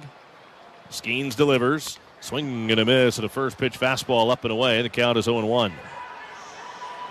We almost wonder if maybe the thought of a bunt is running through the mind of TJ Friedel here. We've seen his ability to bunt for a hit. Skenes comes set. Here comes the 0-1. Swing and a miss and a changeup down, and he's behind the count 0-2. Remember, we saw Hunter Green bear down after the Pirates got a leadoff double in the third, moved him to third, and then a ground out or a strikeout and a strikeout into the threat without getting the run home. Skenes trying to do the same here. Leadoff double, ground out to the right side to first, 1 strikeout, and now the 0-2 pitch to TJ Friedel. In the dirt, he lays off the changeup down, and it's a ball and 2 strikes. Stevenson's double just missed getting out of the ballpark. Hit off the very top of the wall. 4th hit of the night for the Reds. Skenes again from the belt to the plate, the 1-2 pitch. Check swing, he went around. Couldn't hold up, and the high fastball, and Friedel is down on strikes. So Skenes does get back-to-back strikeouts to close out the Reds' threat in the 5th. Stevenson stranded at 3rd. Still, the end of 5. It's the Pirates 1, Reds 9. Sometimes your calling doesn't shout. It hums. Like a lullaby floating through a warm night in San Pedro. Before he could walk, El Niño had already taken his first step toward greatness. For Fernando Tatis Jr., baseball wasn't just in the house because Papa was a pro pelotero. It hung over his cradle like a promise. Desde la cuna, El Niño ya tenía swing.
ULW. Still 1-0 Pittsburgh. The Reds threatened in the bottom of the 5th, but came up empty. The bottom of the 5th was brought to you by Boone County Bourbon. Visit the gift shop for distillery-only limited releases and tours. Also book your next event, wedding, meeting, or party at the event center. Hunter Green back out there in the 6th. He's got the top of the Pirates order, working his 3rd time through the order now. Green into his windup. His first pitch to O'Neal Cruz, right in there for a called strike. Green's thrown the ball well. He ran into problems in the fourth, limited the damage to just the one run. But the Reds have just not had an answer so far through the first 5 innings against Paul Skenes. The 0-1. Cruz takes down low, fastball, and the count evens at 1 ball and 1 strike.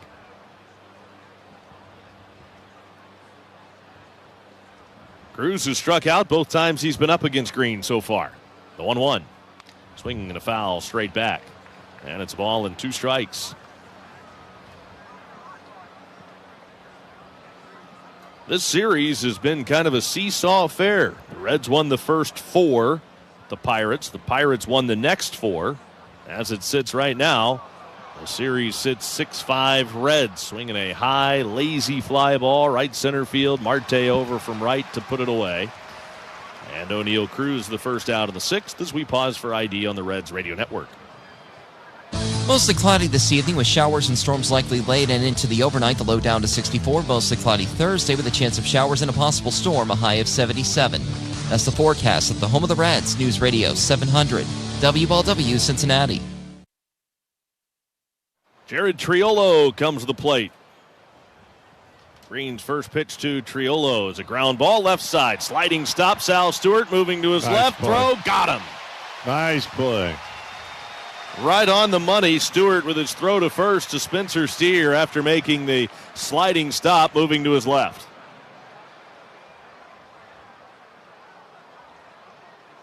One of the better plays we've seen Sal Stewart make since getting to the big leagues. 2 gone here in the 6th, and now Brian Reynolds standing in. Reached with a walk his last time up and scored the game's only run. He takes off the plate outside, a high slider from Green to Reynolds, 1-0. Nothing happening right now in the Pirates bullpen behind Paul Skenes. The pitch, Reynolds swings, fouls it away left side. It's out of play.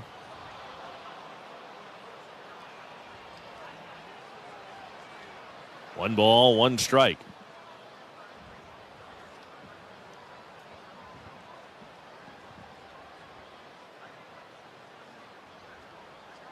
Green, after going to the rosin bag, climbs back up on top. Home of the 1-1. Reynolds pops it in the air, down the left field line, twisting toward the seats. It's foul. Well back and out of play. A ball and 2 strikes on Reynolds. Reds and Reds Radio Network want to welcome Reds on radio affiliate WSLM AM 1220 and FM 97.9 from Salem, Indiana here for today's game. Green's 1-2. Reynolds drives it to center field, backing up. Friedel still going back, and it is straight over his head and off the base of the center field wall. Reynolds is into second base, coasting with a 2-out double, his 37th double of the year.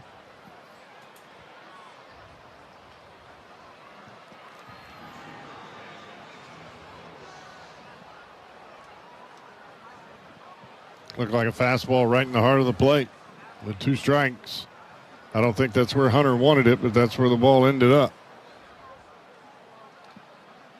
Now Spencer Horwitz with Reynolds at second and 2 outs. Green to the plate. Fastball way high and outside for ball 1, and the count is 1-0. Horwitz had the double down the right field line, scoring Reynolds in his last at bat. Green's 1-0, and Horwitz takes a slider down too low. 2 balls, no strikes on Horwitz. RBI was his 45th of the year, his 24th double for Horwitz to put the Pirates on top 1-0 in the 4th. The 2-0 pitch. Horwitz way out in front of a slider down, and it's 2-1. Green pitching Horwitz awfully carefully here. 1-0 Pirates, each team with 4 hits. Reds unable to dent the plate so far. Had their best opportunity in the bottom of the 5th inning against Paul Skenes, but came up empty. The 2-1 slap foul into the second deck left side. 2 balls and 2 strikes.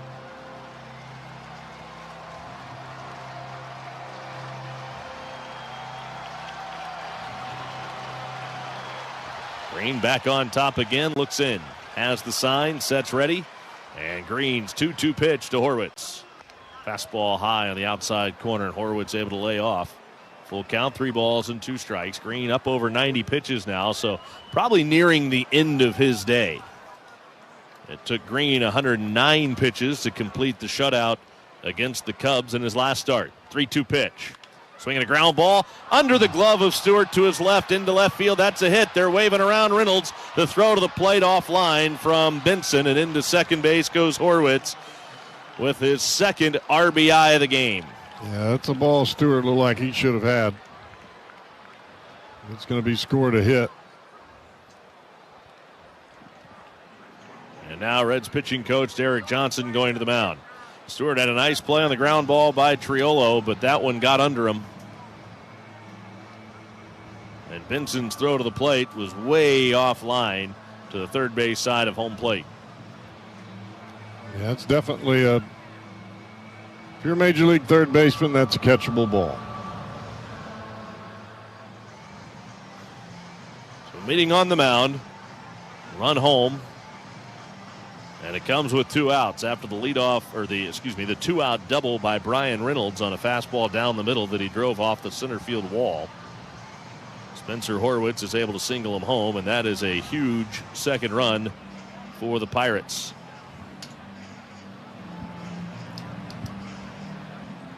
So Green goes back to work.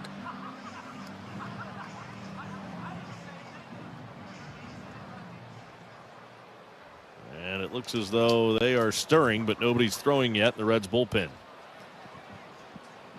Andrew McCutchen standing in. McCutchen singled his last time up after grounding to short in his first at bat. Green to McCutchen in the dirt, buried it out in front of home plate for ball 1, 1-0.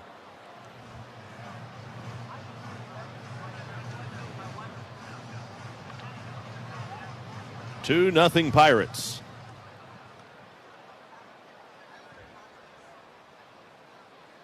Green with the sign, sets, hands together at the belt, the 1-0. Low and outside. It's a 2-ball, no strike count on McCutchen.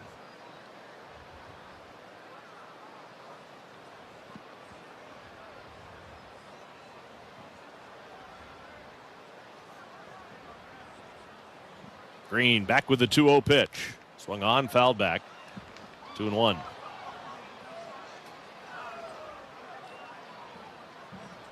Two runs, 5 hits, no errors for the Pirates. No runs, 4 hits, no errors for the Reds.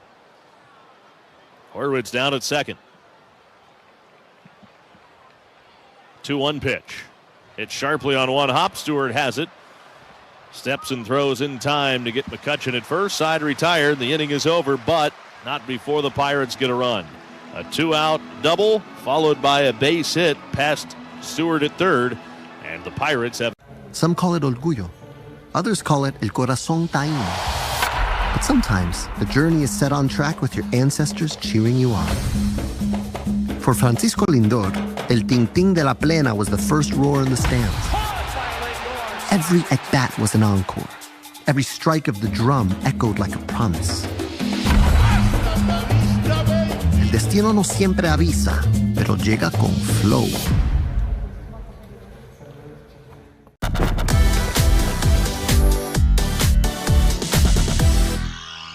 If you were to find a jersey, or if you swap a jersey, one of the players on the National League, who would it be? Who would you pick?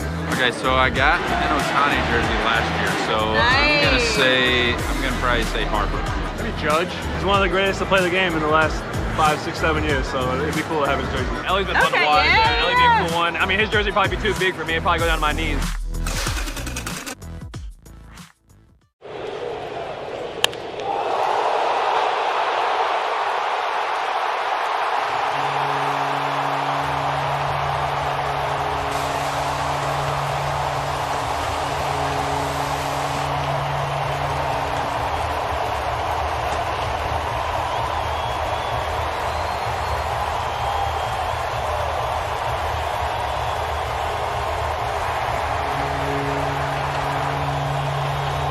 Grill.com for our full lineup of autumn events. That's RalphsGrill.com to learn more. Miami University is number 3 among national public universities for excellence in undergraduate teaching, a top 10 college for producing Fortune 500 CEOs, and one of the 100 best colleges for future leaders. Miami University is where today's students become tomorrow's leaders. Visit miamioh.edu.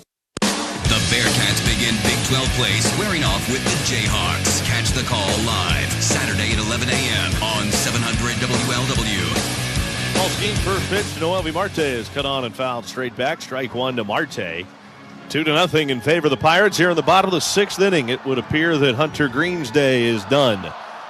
Green, 6 innings, 2 runs, both earned on 5 hits, couple of walks, 7 strikeouts. Swing and a miss and a slider down and away. And now it's 0-2 on Noelvi Marte.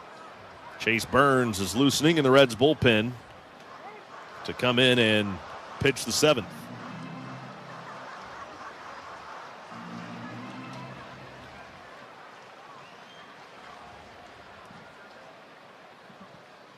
Skenes deals the 0-2 pitch to Marte. Off the plate outside, and now a ball and 2 strikes. Marte's had a tough day against Skenes. 0 for 2. He has struck out both times. The right-hander's 1-2. Just off the outside corner right at the top of the zone. 2 balls, 2 strikes.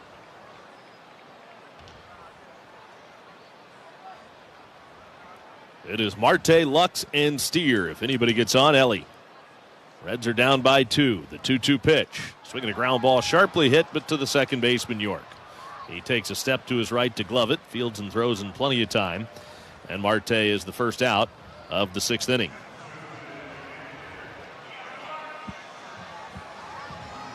Now Gavin Lux. He's 0 for 2 tonight. Lux skipped one on the ground to the second baseman his last time up after popping to third base in his first at bat. Pirates are up by 2 as the Reds bat with nobody on and 1 out in the 6th. Paul Skenes throws. The pitch is off the plate outside. Skenes has struck out 6 so far through 5 1/3 innings of shutout baseball. I mentioned earlier that the Reds only have 1 run scored against Paul Skenes in his 4 previous starts against the Reds. The pitch is down and in, and Lux tried to check his swing. They ask at third, and Ramon De Jesus says Lux went.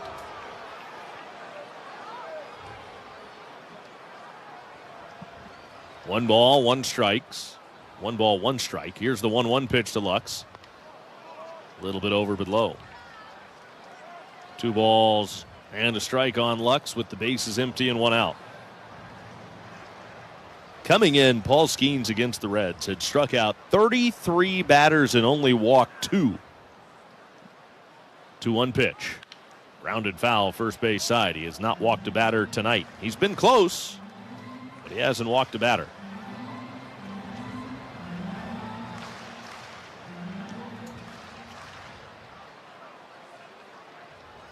Two balls, 2 strikes on Lux. Skenes with the glove up, hands together, and he throws. And Lux swings and skies it a mile high to right field. Reynolds coming in toward the line to make the catch, and 2 men are out.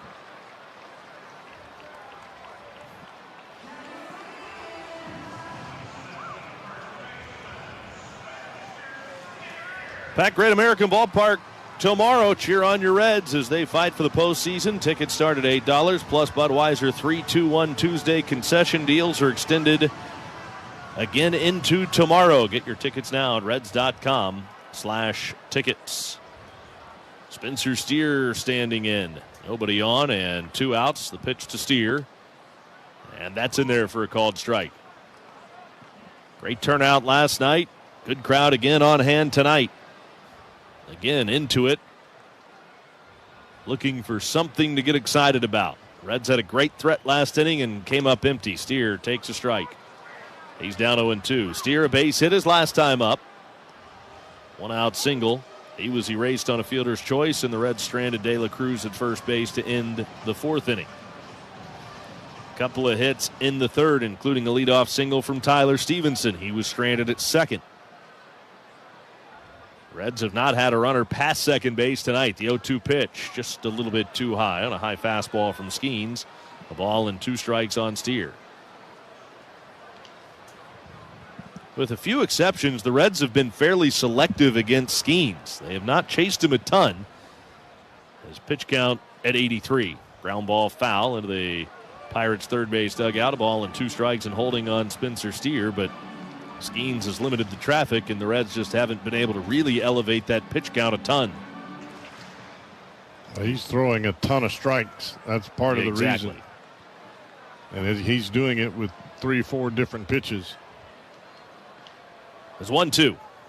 Swing and a miss. Struck him out. Fastball right over the outside corner. Down on strike, Spencer Steer. And that is the 7th strikeout of the game for Paul Skenes. He is through 6 innings of shutout baseball. And we are through 6 with the Pirates leading the Reds 2-0. Some call it orgullo. Others call it el corazón taíno. But sometimes the journey is set on track with your ancestors cheering you on. For Francisco Lindor, el ting-ting de la plena was the first roar in the stands. Every at-bat was an encore. Every strike of the drum echoed like a promise. El destino no siempre avisa, pero llega con flow.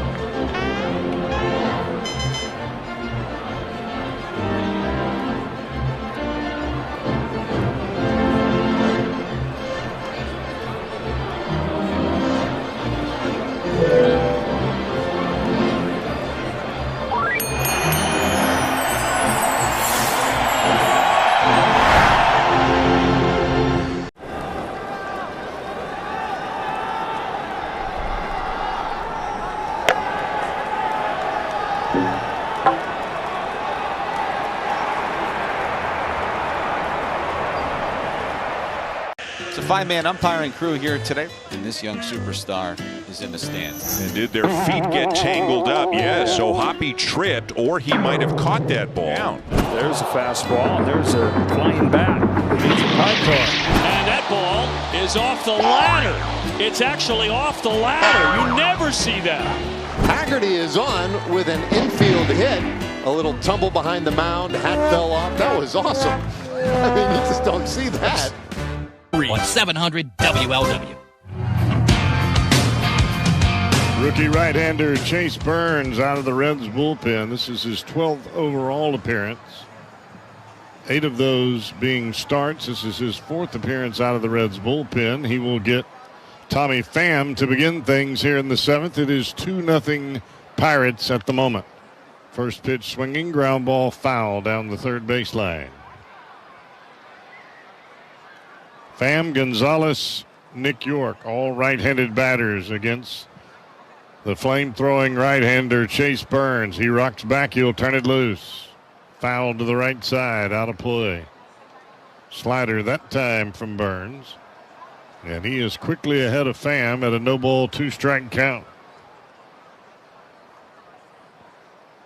Back to the plate. Fastball misses low. 1-ball, 2-strike count.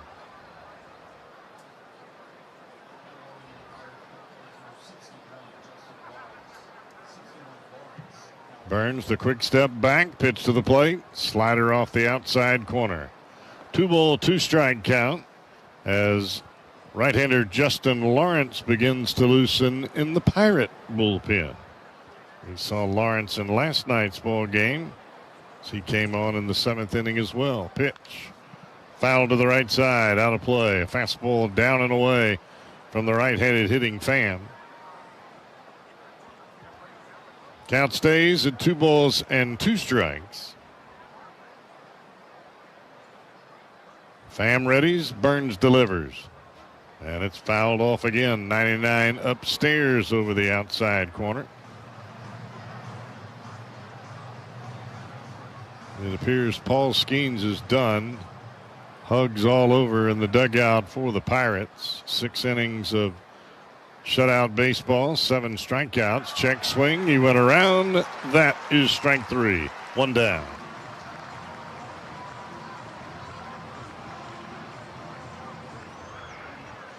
A high breaking ball up and out of the strike zone, and Pham went after it. 1 out for Nick Gonzalez. Gonzalez has doubled and he is grounded to shortstop. He'll take a slider down and away. It's a 1 ball, no strike count.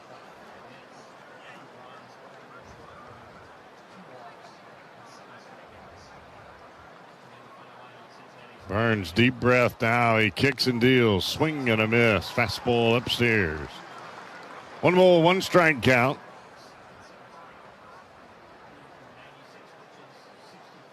One down here in the Reds, or in the Pirates' 7th. Reds trailing 2-0. Fastball, strike 2, right over the inside corner. Triple-digit heater from the right-hander, Burns. 1 ball, 2 strike count. Burns rocks it back. Here he comes. Swing and a miss. He struck him out. Fastball up and away. 2 down. Like that, we're starting to see that swagger out of Chase Burns out of the Reds bullpen.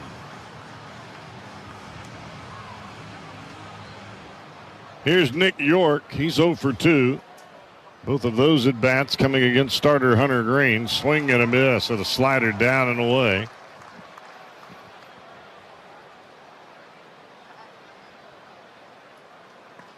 Quickly ahead is Burns at 0-1. The pitch.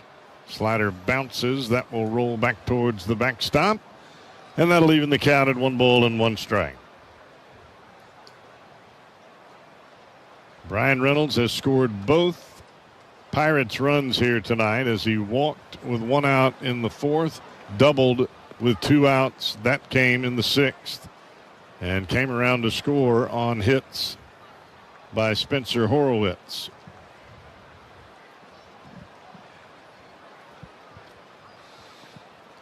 Two ball, 1 strike count. The youngster Burns, the turn, the pitch. Fly ball, shallow right field. Here comes Marte. He'll make the catch. And that is a 3-up, 3-down 7th. Reds are trailing by 2.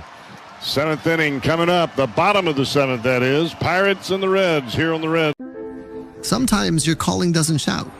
It hums. Like a lullaby floating through a warm night in San Pedro. Before he could walk, El Niño had already taken his first step toward greatness. For Fernando Tatis Jr., baseball wasn't just in the house because Papa was a pro pelotero. It hung over his cradle like a promise. Desde la cuna, El Niño ya tenía swing.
Take your event to the next level and add one of our special event enhancements, including on-field batting practice, batting cages, speed pitch, tours, and more. For information, visit Reds.com/events. The Bengals battle the Broncos. Coverage starts Monday at 3 p.m. on 700 WLW. Right-hander Justin Lawrence into the ball game here in the bottom of the 7th. Reds trailing by 2. Ellie De La Cruz to lead it off. Tonight's Toyota Tundra Home Run Challenge contestant, that would be Cameron Kuhn from Florence, Kentucky. And if a home run hit by a Reds player during tonight's game hits the Toyota hit and win sign, that's located in right center field. Well, Cameron, you'll win a brand new built in the USA 2025 Tundra, all courtesy of your Cincinnati and Northern Kentucky Toyota dealers. Cameron Kuhn from Florence, Kentucky. Good luck. Here's Ellie. And Justin Lawrence will go to work. Sidewinding right-hander, way inside. That goes all the way to the backstop. Nobody gloved it. Nobody hit it. 1 ball, no strike count. Lawrence came in last night's ball game. He faced Benson, Stevenson, and Stewart. Backdoor breaking ball. That's a strike right down Broadway. Well, you got to believe these Reds hitters are happy to see somebody else other than Paul Skenes on the mound. Well, then let's do something about it. 1 ball, 1 strike count. Ellie Reddy's the pitch from Lawrence. Fouled straight back. A breaking ball that runs up and in. Lawrence with a .57 ERA. He has limited innings, only 15 2/3 innings, but he has pitched well each time he has come into the ball game. 1-2 to De La Cruz. Upstairs with a fastball. You don't see too many guys that throw sidearm that can get the ball up into the mid-90s. Lawrence is one of those guys. 94, 95 from down Laredo. 2-2 pitch. Way outside. Count runs full.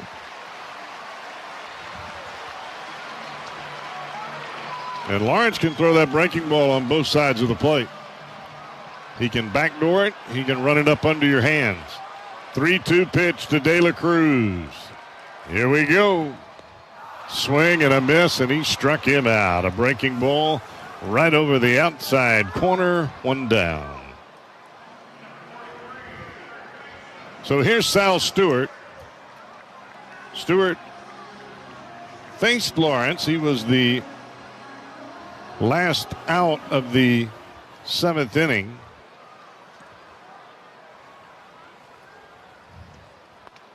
Breaking ball misses inside. 1-0.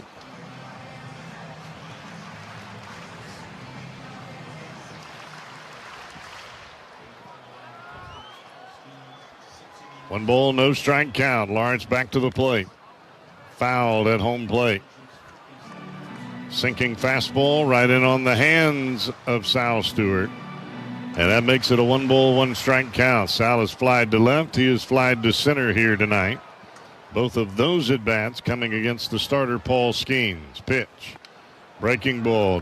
Just misses. Looked like a strike at the top of the zone. And Lawrence did not get the call from home plate umpire Adrian Johnson. 2 ball, 1 strike count. The set from Lawrence. Now back to the dish. Fouled back. Fastball ran well in off the plate. A good 4 to 5 inches. Stewart took a hack at it anyway and came up empty. So that'll even things at 2 balls and 2 strikes. It's one thing to look for a fastball. It's another to get it and get it in a spot that you're looking. Just because it's a heater doesn't mean you always have to swing. Sometimes it's a ball. Here's the 2-2. Breaking ball lifted into right field. That will send back Reynolds. He's on the track. He'll make the catch. 2 down.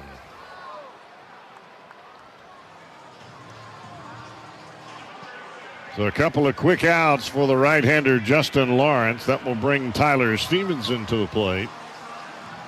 Stevenson 2 for 2 tonight. Both of those at-bats, of course, coming against the starter Paul Skenes. He singled to left field, and he roped one off the center field wall right up around the top of the yellow line. Looked like a home run when he hit it. He just hit it too much on the line. Breaking ball fouled straight back. No ball, 1 strike count.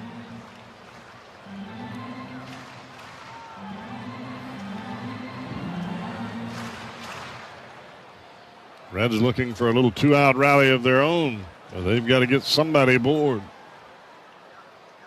Pitch from Lawrence. That will catch the outside corner.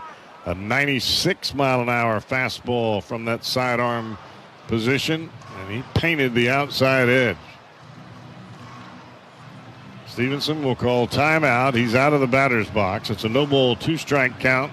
2 down here in the red 7th.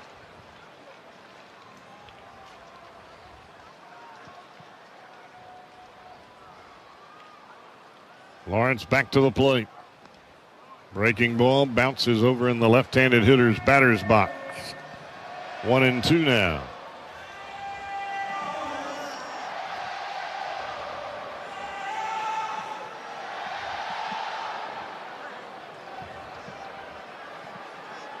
Lawrence from the set.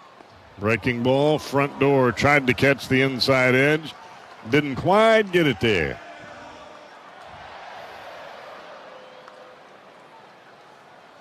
Two ball, two strike count here to Tyler Stevenson. Lawrence to the plate. A slider again. This time it misses off the outside corner. So he's gone 3 straight breaking balls. One he spiked over in the left-handed hitter's batter's box. One he missed inside. That one he missed outside. 3-2 pitch coming. Here we go. Ground ball back up the middle. Backhanded by York. He won't be able to make the play. York sliding to his knees as he backhanded the ball. He stopped it. He just did not come up with it cleanly, and that's probably going to be the 3rd hit of the night for Tyler Stevenson. Yeah, he hit it sharply. Almost hit the pitcher, Lawrence. Unfortunately for the Reds, despite the great backhanded effort by York, he just couldn't glove it cleanly. And, well, you needed a base runner. Now you got that base runner. And Benson, who just missed one his first time up, that was against Skenes, has a chance to draw the Reds even if he can connect against Lawrence. Well, this is part of that issue with getting somebody aboard when you're trailing by 2. Now you're just looking for somebody to pop one. They are going to leave Lawrence in the ball game. They're not going to a lefty. We'll pause for identification here on the Reds Radio Network. A local couple facing multiple charges after 3 children are found extremely malnourished, one of them currently on life support. Details after the game on the home of the Reds, News Radio 700 WLW Cincinnati. So here's Will Benson. Biggest offensive spot of the night for the Reds. And it comes with 2 outs and a runner at first base. Here's the pitch. Roped foul down the right field line. That ball was absolutely leaned on. Reds had a chance in the 5th inning with a leadoff double by Stevenson. He was stranded at third base. He's aboard with 2 outs here in the 7th. His 3rd consecutive hit. Benson trying to bring him around. Inside corner, a fastball, and that was a BB right at the bottom of the strike zone. More than 30,000 in here tonight at Great American Ballpark, and they are just waiting to erupt. No ball, 2 strike count. The pitch. Backdoor breaking ball. That's going to miss outside. We saw Lawrence go to that breaking ball exclusively once he got well ahead of De La Cruz. He struck him out over the outside corner. The pitch. Fastball fouled back, and that was right down Broadway. It's Benson guarding probably as much as anything on that breaking ball sweeping back to the corner. It stays 1-2. Stevenson going nowhere at first base. The pitch. Backdoor breaking ball. That will miss outside. 2 ball, 2 strike count. How about that take from Benson? I mean, not even a flinch.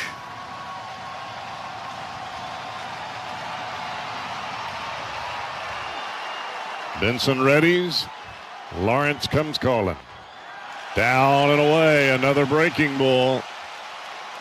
And that one didn't come out of the hand of Lawrence too good right there. Yeah, and you could see Lawrence not real happy with himself after he threw the pitch. Showed a little emotion, which we haven't seen from him. But he wasn't real happy with himself after that. Well, Stevenson will be on the move with the pitch here. 3 balls, 2 strikes, 2 down, and the crowd getting loud. Will Benson readies. Here it comes. Swing and a miss, and he struck him out. Got him on a breaking ball down and in. And the Reds remain scoreless. 2-0 Pirates as we head to the 8th. Tommy Thrall's coming back here on the Reds Radio Network. Toyota has more all-wheel drive or electrified.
It is still 2-0 in favor of the Pirates.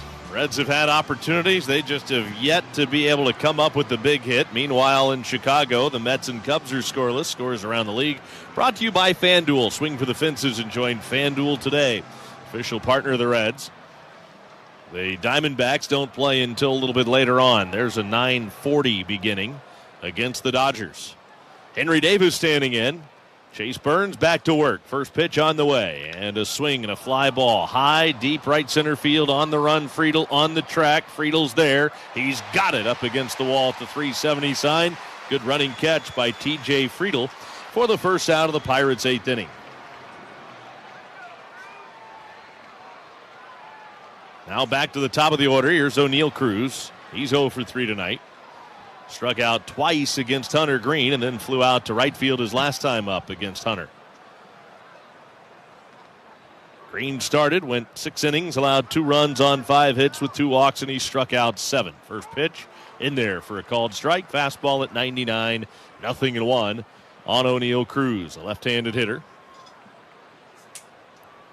Burns into his windup and the 0-1 pitch. Cruz swings and misses.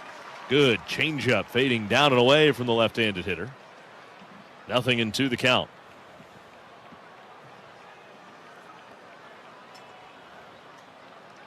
The kick and 0-2 pitch. Cruz pops it into the seats, foul down the left field line. Back Great American Ballpark tomorrow afternoon. Go ahead, play hooky. It's fine. Your boss said so. Left-hander Nick Lodolo will start for the Reds. I'll be writing excuses, written excuses, around 12 o'clock. Lodolo 8-8, 3.44 ERA. Braxton Ashcraft starts for the Pirates, 4-3, 2.62, 0-2 pitch. Cruz takes low over the inside corner. A ball and 2 strikes on O'Neal Cruz. Nobody on, 1 man out. We're in the 8th inning. Reds are down 2. Burns with a 1-2 pitch. Cruz again pops it foul. Back to the left, out of play. Big crowd on hand tonight. 29,000 here yesterday, and they have been into it from the first pitch on. Hope to see the same again tomorrow. The Reds entered play today. A game back of the Mets, tied with the Diamondbacks. 1-2 pitch, up and away. Arizona and Cincinnati both 80 and 77. And that's 81 and 76 after their win last night, coming from behind. They had a 6-1 deficit, and they overcame that against the Cubs to win that one at Wrigley. 2-2. Just off the inside corner. Now full count on O'Neal Cruz at 3-2. We've seen that pitch several times here tonight, both from Skenes and from Hunter Green. None have been called a strike. Just shaving that bottom inside corner. 3-2. Check swing. Did he go? They ask at third. Yes, he did. O'Neal Cruz unable to hold up, and he is down on strikes and beside himself. He was ready to go to first, had undone the guard, had tossed the bat aside, and then a big lean back, even looking back at home plate umpire Adrian Johnson. But it wasn't Johnson. It was Ramon De Jesus at third that rung him up. Third time tonight that Cruz has been a strikeout victim. And now 2 outs here in the 8th inning.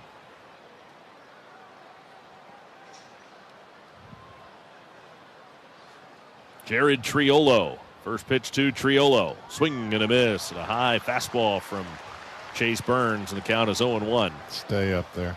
I mean, it has been a high-velocity night all night. 4 pitchers, and they've all run it up there, upper 90s. Fastball just off the inside corner. And Cowboy, that's the thing about Skenes. If he touched 100 tonight, and he can, I didn't see him do it. He did once or twice. But he lived in the upper 90s. And the 1-1 pitch to Triolo. Swing and a miss at a high fastball. And that's the thing that's very impressive about Skenes. One of many things. He doesn't have to use his best fastball all the time to be effective. But he's got it in his back pocket when he needs it. 1 ball, 2 strikes on Triolo. Burns to the plate. Too high. Reds have struck out 10, trying for 11. Don't forget to play our Reds 50-50 raffle benefiting the Reds Community Fund's youth educational programs. Visit reds5050.com to enter and try to win the jackpot. Almost to $30,000 right now. Burns deals the 2-2 pitch. Off the plate outside with a slider. Full count on Triolo. 3 balls, 2 strikes. Looking ahead to the bottom of the 8th, it'll be 9-1 and 2. McLean, Friedel, and Marte due up. Here's Burns, 3-2 pitch. Swinging a fly ball, right center field on the run is Marte, and he'll run it down to the alley for the final out of the Pirates 8. Burns retires all 6 Pirates that he's faced so far. And we go to the bottom of the 8th. Still Pirates 2, Reds nothing on the Reds Radio Network. At Cincinnati Children's,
Informed and entertained with Tom Brenneman tomorrow morning at 5 on 700 WLW. Isaac Matson out of the Pirate bullpen. This will be his 43rd appearance, 3-3 with a 2.15 ERA.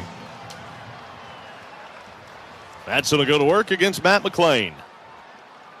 2-0 Pirates. First pitch to McLean. Strike. Right over the outside corner of the fastball. 94 miles an hour with his fastball. that's a little more hittable than what we've seen from the guys that have thrown so far in this game. The 0-1 pitch. Madsen to McLean. Swing and a miss. And that was right down the middle, and McLean came up empty. Physical velocity at 94. Perceived velocity because of how this guy lets the ball go. Probably quite a bit higher than that. Throws the ball right from behind his head. Tough to pick up. Madsen, home of the 0-2, too high. Hitters would tell you that Madsen's fastball looks like it just jumps on you, and that's because it's hard to pick up from where he releases it. The 1-2, and McLean pops it foul off the right side. That'll reach the seats. Ball and 2 strikes on McLean. When you've got a pitcher this day and age that's throwing 93, 94 in the middle of the strike zone and hitters are late, there's something a little bit unique with the delivery. O'Neal Cruz shades McLean slightly the other way out center. Infield straight up. And now time called. I think McLean got tired of waiting. Madsen, I think Madsen's thinking he'd already called time. He hadn't. Yeah, Madsen was trying to freeze him out and wait till the last tick on the clock before delivering. Since June the 1st, the Reds have 32 comeback wins, trying for 33rd tonight. 1-2. And McLean checked his swing, didn't go on the slider in the dirt. Count is level at 2 balls and 2 strikes. TJ Friedel waiting next. Yeah, Madsen is getting set early, and he's trying to freeze out the hitter before he releases the pitch to the plate. 2-2. Swing and a pop foul off to the right side, and Matt McLean's making him work. Well, Madsen's fastball is straight, so the more pitches that you can see, you can kind of get a little bit more understanding of where the ball's coming out from behind his hat. McLean last time up struck out in a big spot with Stevenson at third and 1 out. The pitch way in off the plate, almost hit McLean, and now the count runs full 3-2. Well, if you can get McLean aboard, you've got Friedel and Marte, who both faced Madsen in last night's ball game. So at least there's a little bit more familiarity with the release point of this young Pirate pitcher. Madsen ready at the belt. Out of the stretch all the time, the 3-2. Swing and a line drive, well hit, center field, but right at O'Neal Cruz. He'll backpedal a couple of steps to make the catch, and that's the first out of the 8th inning.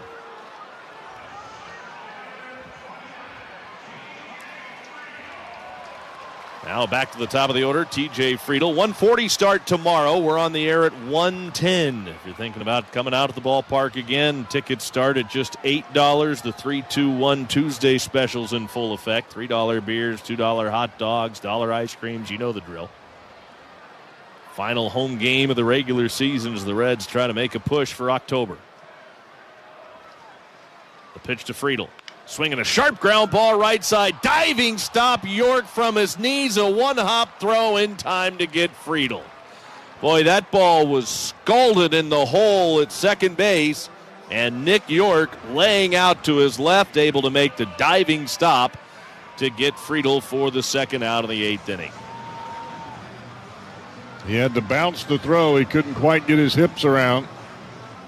But the bounce was right on the money.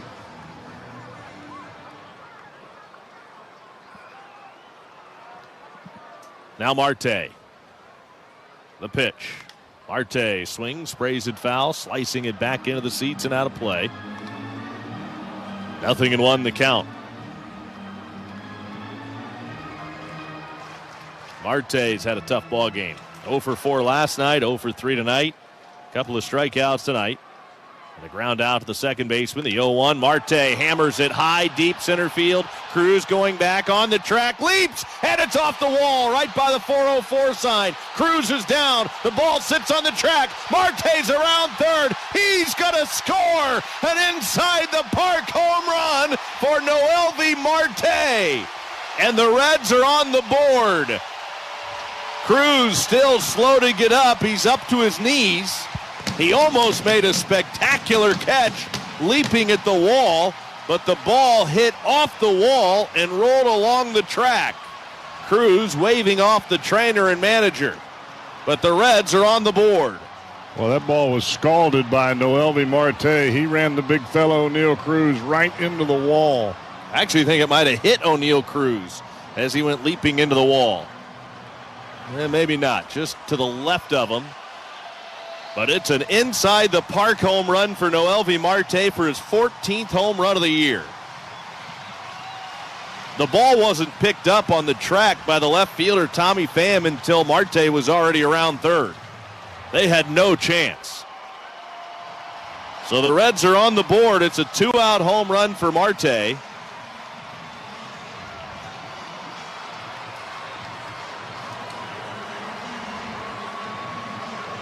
Well, that was pretty fun right there. Boy, was it ever. Reds now have 1 run to make up. Gavin Lux coming up. They check on O'Neill Cruz. He's all right. Shakes out the cobwebs a little bit. Meanwhile, Matson goes through a few tosses.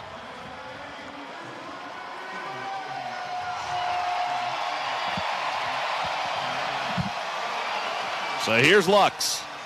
0 for 3 tonight. He has popped to third, grounded sharply to second, and flied out to right.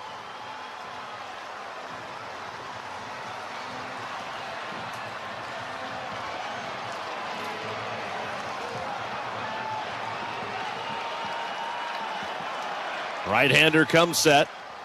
Matson readies at the belt. The pitch. Breaking ball down and in, and they're stirred up now in this ballpark. A lot of folks on their feet. A little more pressure in a 1-run ball game for a young pitcher, because if you make a mistake, it could be tied in a hurry. Steer on deck. The 1-0. Lux takes a strike at the knees, a fastball, and the count is even at 1 ball, 1 strike. 2-1 Pirates in the bottom of the 8th inning. Matson deals the 1-1. Just off the outside, I guess off the outside corner, maybe low. It was a strike, but called a ball, 2-1. The Reds get the benefit of that.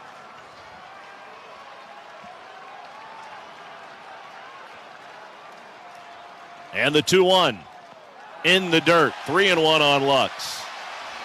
Boy, that 1-1 call that went Lux's way completely changes the complexion of the at-bat.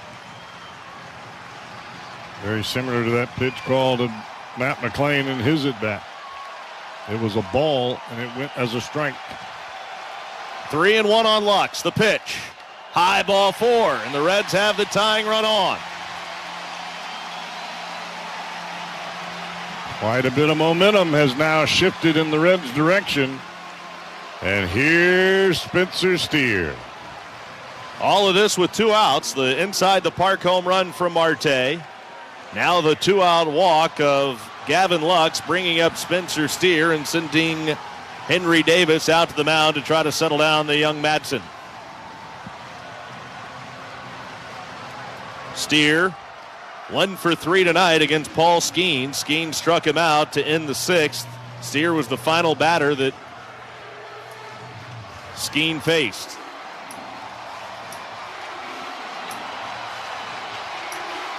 Right-hander against right-hander. And it doesn't appear as though Matson's going to face Spencer Steer. Don Kelly out of the Pirate dugout on his way to the mound. And I think the Pirates are going to bring in their closer, Dennis Santana. So a pitching change made in the 8th. Runner at first, 2 outs. Pirates 2, Reds 1. Here at Great American Ballpark on the Reds Radio Network. Attending to our mental health is important for everyone, even professional athletes. To help our players make their mental health a priority, the Reds have established a mental skills and wellness department.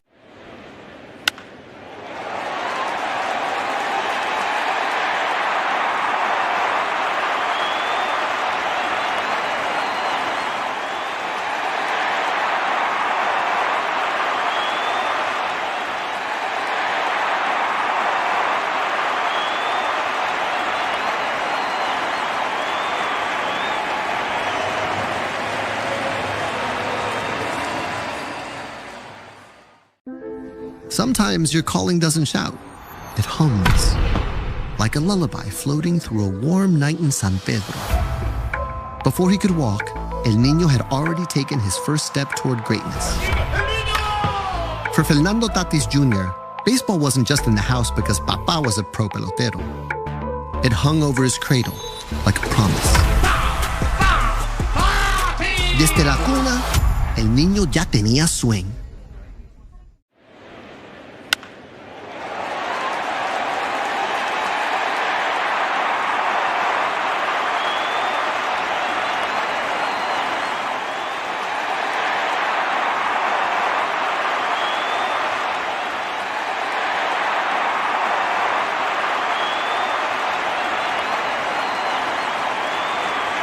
Hitter Dennis Santana out of the bullpen for the Pirates. He closed out last night's ball game in 3-up, 3-down fashion.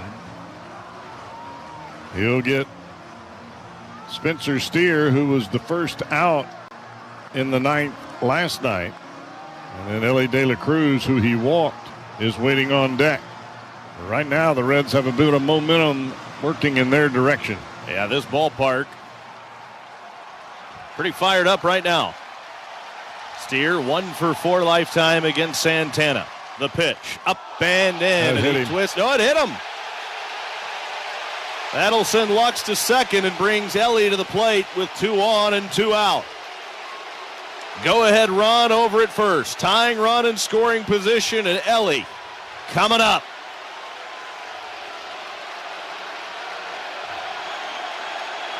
And listen to Great American Ballpark. It's loud in here. Boy, is it ever. Ellie chants echoing throughout Great American Ballpark. Santana backs off the rubber. Well, he walked Ellie last night. He did not want any part of him. Well, no place to put him here. Switch hitter up there left-handed. Santana to Ellie. Swing and a hard hit ball. Diving stop by York to his feet. Throws. Got him at first. I don't know what Horowitz was doing at first base, but Horowitz actually made the catch and tagged first with his bare hand. He thought the ball was going into right center field. He was moving into cutoff position. Sometimes your calling doesn't shout. It hums. Like a lullaby floating through a warm night in San Pedro. Before he could walk, El Niño had already taken his first step toward greatness. For Fernando Tatis Jr., baseball wasn't just in the house because Papa was a pro pelotero. It hung over his cradle like a promise. Desde la cuna, El Niño ya tenía swing. Anytime we can put on these uniforms, the same ones that those guys played before us in the Negro Leagues, it's an honor to put it on and to share this field with them. It's a piece of history, so I mean, to be able to wear it present day is honestly an unreal feeling. Once the lights are on and the anthem takes place and you're standing there on the line, it'll sink in as to what this moment really means, because I do think it's a meaningful day.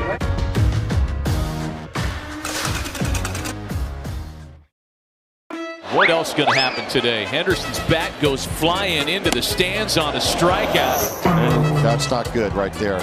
See Andy looking at it like, hey, not supposed to be doing that. Yeah, stick to basketball there, right? Oh, no catch. Love to get that one back.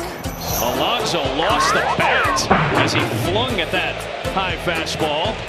That's going to keep him up tonight. Can't make that catch. You got to keep that clean, right? You got to catch that. Trademark of Visa International Service Association and used under license. Just like baseball requires teamwork and focus, driving through work zones requires your full attention. Whether you're on your way to the stadium or heading home after a great game, remember to stay alert, remove distractions, and obey traffic signs. Road workers are essential to improving our infrastructure, and respecting their safety is crucial. Visit OhioLECET.com for more on roadway safety. Brought to you by the Ohio Laborers Union and Lessett, proud sponsor of the Cincinnati Reds.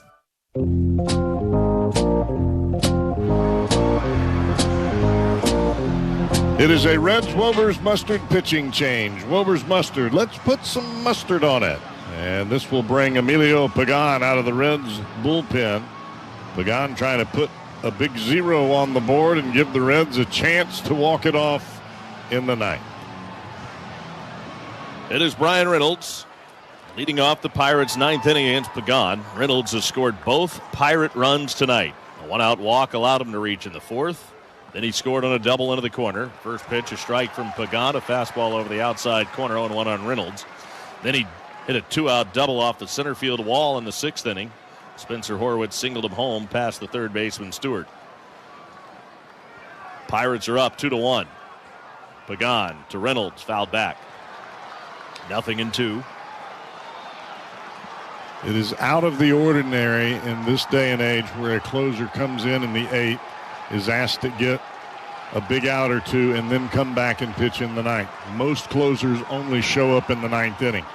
Santana is sitting right now in the Pirates dugout. That may bode well for the Reds in the ninth inning, but you got to put a 0 up on the top. The 0-2 pitch to Reynolds. Pagan, long hold, he throws. And Reynolds takes just off the outside corner near the top of the zone. 1 ball and 2 strikes on Reynolds.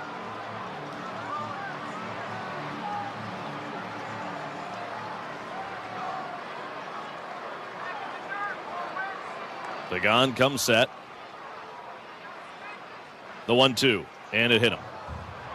Reynolds was hit by a pitch last night, and now he gets hit by a split in the foot tonight. A leadoff hit by pitch to begin the Pirates' ninth.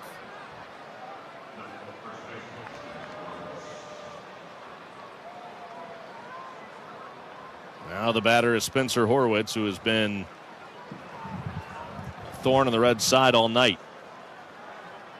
He has both Pirate RBIs. Both times he scored Reynolds. First pitch to Horwitz. Up and away from Pagan, a fastball, and it's 1-0. Horwitz doubled home Reynolds back in the fourth inning.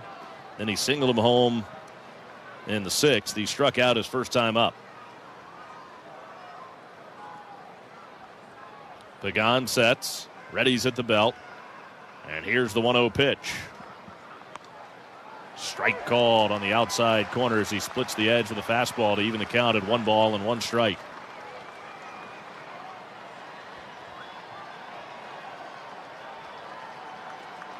Pirates up 2-1. Top of the ninth inning. Here comes the 1-1 pitch. Swinging a little popper. Foul third base side. Stewart over, and he lays out and makes the catch. Just past the third base coach's box on a little flare. Sal Stewart went a long way to get to that low pop-up, but he makes the play. Stewart was playing over in the shortstop hole. He had to get there in a hurry.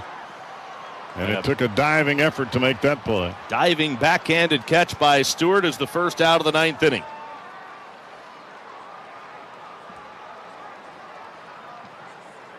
One out, Andrew McCutchen. Pagan to McCutchen. Is a cutter low on the outside corner. 1 ball and no strikes. Reynolds at first base with 1 out.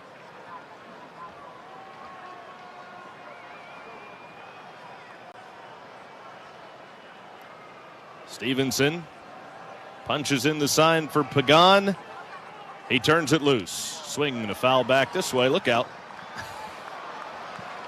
Back down into the seats below, just off the booth to our left, and I mean barely to our left.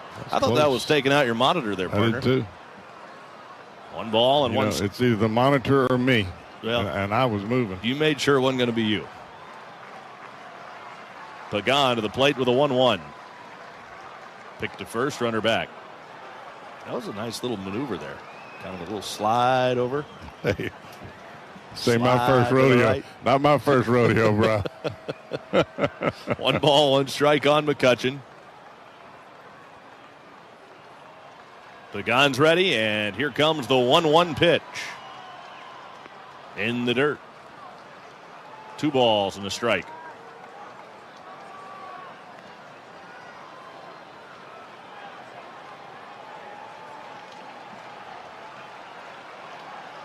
Runner at first, 1 out. 2 balls, 1 strike on the veteran Andrew McCutchen. Pagan ready at the belt. His 2-1 pitch. Swinging a high pop foul. It'll find the seats down the right field line, keeping an eye on the proceedings in Chicago. The Cubs are rallying. They have taken a 2-0 lead. That game's in the bottom of the 3rd inning. They have 2nd and 3rd with nobody out and 2 runs home against the Mets. Pagan delivers the 2-2 pitch to McCutchen.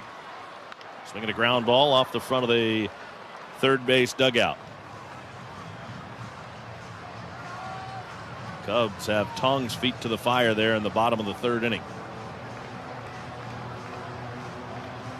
2 balls, 2 strikes on McCutchen. Pagan ready, back on top again. And from the belt, here's his 2-2 pitch. And strike 3 called, got him looking. Right over the outside corner with a cutter. A huge second out here in the 9th inning, and it happens to be the 11th strikeout by Reds pitching tonight.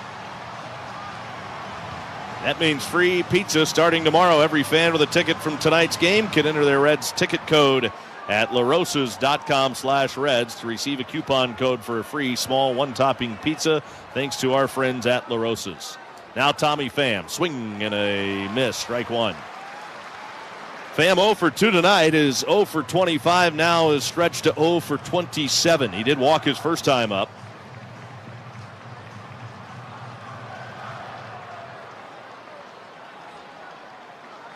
Right-hander against right-hander. The runner Reynolds still at first, now with 2 away. Pham home with the 0-1 Pagan home with the 0-1 to Pham. Just off the outside corner. Fastball away, 1 ball, 1 strike.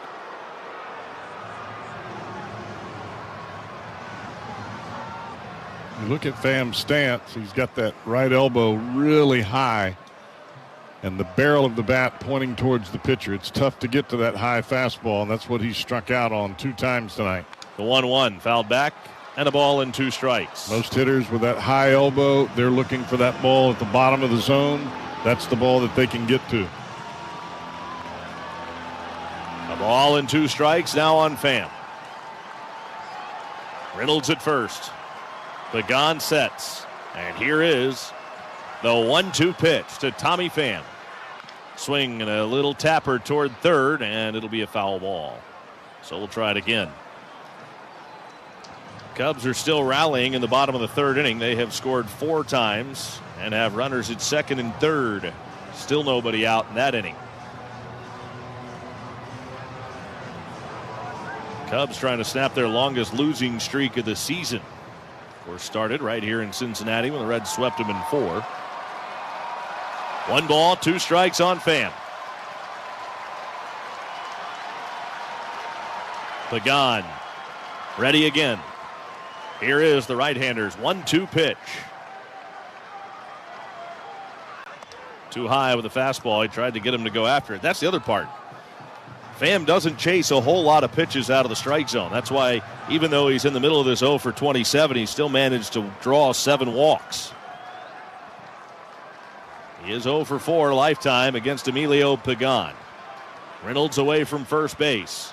Pagan to the plate with a 2-2 pitch. Swinging a line drive left field. It'll send Benson back, and he'll have to play it on a bounce. Reynolds to second and holding on the single to left by Pham. Now, the other thing to keep in mind is something that you pointed out when this inning began, and that is that Dennis Santana is still sitting and waiting in that Pirate dugout. This is far from a swift inning for the Pirates, especially for a guy that's not used to sitting. Yeah, normally for a closer, you're coming in and you're built on adrenaline. So you're built on the phone ringing, boom, you're in the ball game, you come in, you get 3 outs, game over, that's what you're after. Right now, Santana is still sitting in the dugout. Nick Gonzalez to the plate, the pitch up and in. Gonzalez is the 5th batter to come to the plate here in this 9th inning against Pagan. But you got to get an out here. No doubt. You cannot allow another run to score. 2-1 Pirates in the ninth. Pagan trying to keep it right there. Eyeballs Reynolds at second. Now to the plate. Swinging a ball hammered foul into the second tier of the upper deck, the upper deck. You don't see him go up that way very often. That's the ultra upper. Yeah.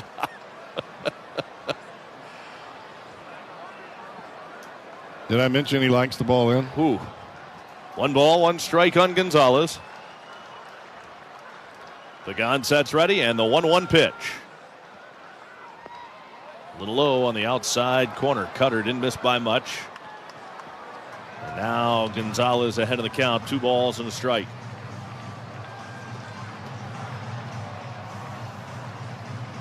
In the Reds' ninth, it'll be Stewart, Stevenson, and Benson against Santana. The 2-1. Swing and a miss. Cutter down on the outside corner. I don't think we've seen Pagan throw the split since he hit Ryan Reynolds in the foot with it. And that is typically Pagan's bread and butter. Again, they come to their feet. 2 balls, 2 strikes, 2 on, 2 out. Reds down 2-1 in the ninth. Pagan ready, and from the belt, here's his 2-2 pitch. Just off the outside corner. Cutter just missed away, and now the count's full 3-2. 30,000 volunteer umpires trying to help out Adrian Johnson and convince him it was a strike.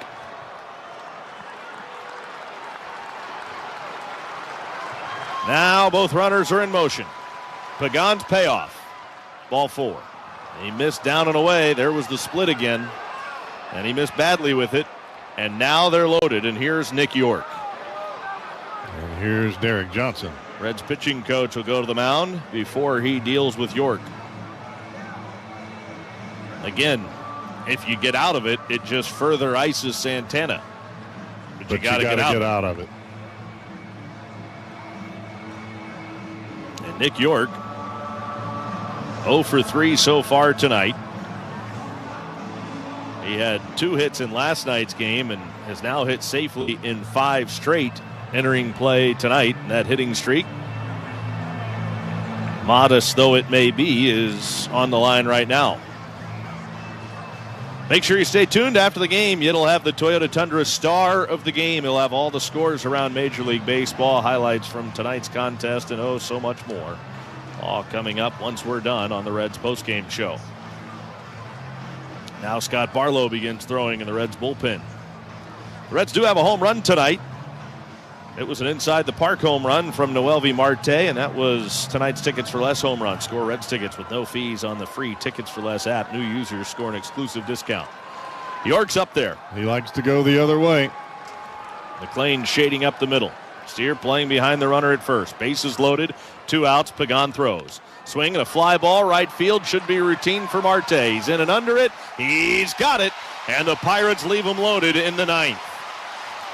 We go to the bottom of the ninth inning. The Reds are going to try to walk it off when we come back. It's the Pirates 2, Reds 1 on the Reds Radio Network. Sometimes your calling doesn't shout. It hums. Like a lullaby floating through a warm night in San Pedro. Before he could walk, El Niño had already taken his first step toward greatness. For Fernando Tatis Jr., baseball wasn't just in the house because Papa was a pro pelotero. It hung over his cradle like a promise.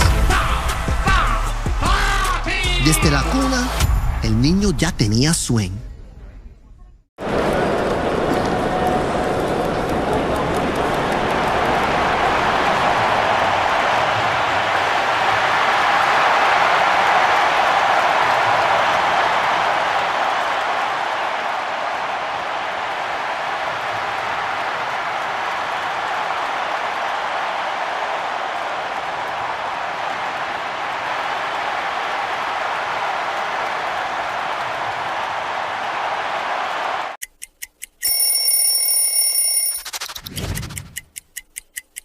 You know, in Boston, every now and then, you'll do those throwback days where you bring out the big baggy jerseys, and the baggier, the better. When I broke into the league, everybody was wearing really baggy pants. And then as the years go along, I started wearing these skinny, mini, tight pants that looked like they were painted on. So by the time I was with Boston, I really wanted to wear the baggier, the better. We just wanted to be flying around in the outfield there, having a good time.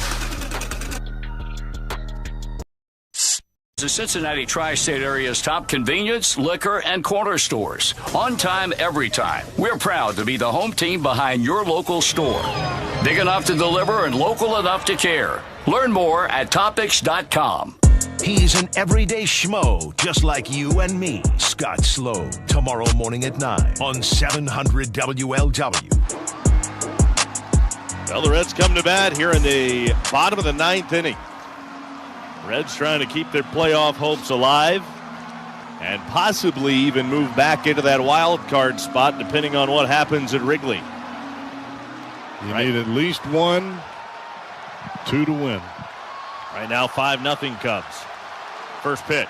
Stewart takes just off the outside corner at the knees. A first pitch slider from Santana. 1-0 on Sal Stewart. 2-1 Pirates.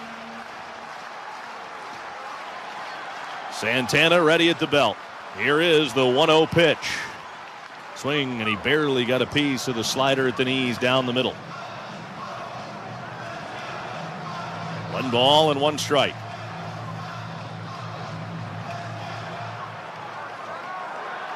Santana ready at the belt. Looking in, throws. Down and away. 3 straight sliders here to Sal Stewart. 2 balls, 1 strike. Stewart ready and waiting on Santana. Ahead of the count, the 2-1 pitch. Fastball well thrown over the outer half for a called strike to even the count at 2 balls and 2 strikes.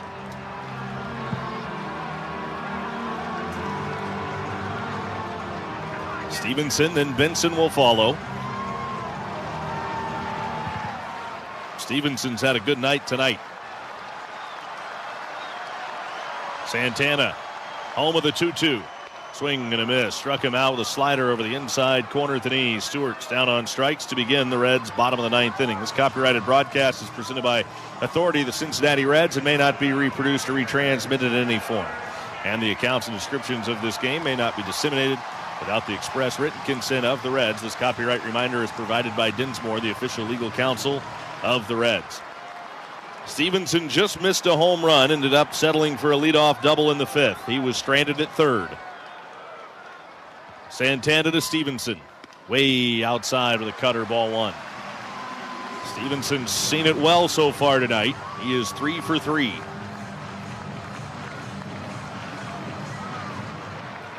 Two singles to go with that double. Santana fires home the 1-0. Stevenson takes a strike across the knees on a slider. 1 ball, 1 strike.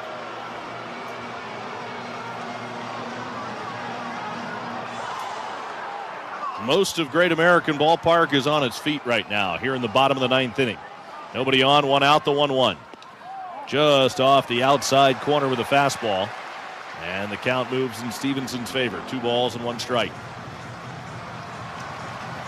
The Reds scored 1 in the 8th. Looked like they might have a second. Ellie De La Cruz hit a bullet. Now the 2-1 pitch. Stevenson takes. Fastball down the middle at the knees. Ellie's sharp ground ball, and I mean it was scalded. But Nick York made a fantastic diving stop on it. Gloved it cleanly and got the out at first. The first baseman, Horowitz, moving to the bag, almost slipped on the throw to first, and that would have led to the throw getting away and probably a run. 2-2. Stevenson swings, hammers it high, deep, left center field. There it goes. Gone! We're tied at 2. Listen to Great American Ballpark go ballistic. Boy, that's about as clutch as you could ask for with one swing of the bat. Tyler Stevenson is hot as a match here tonight. Oh, my goodness. They are losing their minds, and Great American Ballpark is rocking. Stevenson ties it at 2, his 13th home run of the year. He's 4 for 4 tonight, and now Benson. Swing and a miss, strike one on a changeup down. Stevenson drilling it into the left center field seats just beyond the 379 sign, about 2 or 3 rows deep. Santana home with the 0-1. Swing and a miss. And a changeup away, 0-2.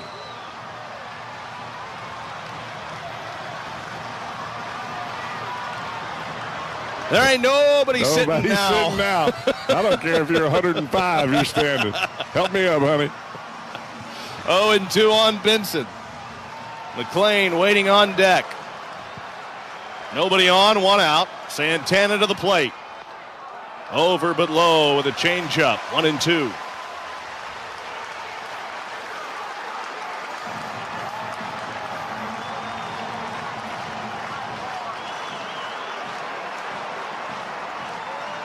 Santana fires home the 1-2 pitch. Line drive, bullet to right. Down for a hit in front of Reynolds.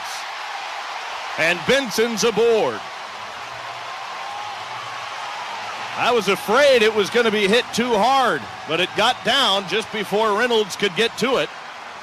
And the Reds have the winning run aboard. 1 out. A long sit for the Pirates closer, Dennis Santana. He's hung a couple of breaking balls, and they have both been scalded. Now Matt McLean. Benson off first. Santana sets ready. The pitch to McLean. Swinging a high pop-up. Back behind home. Davis off with the mask. Up against the screen. But it's back about 10 rows deep into the seats.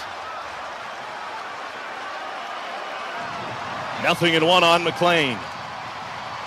All knotted at 2. If there was any doubt where the party is tonight, it's right here at Great American Ballpark. I mean, this place is rocking.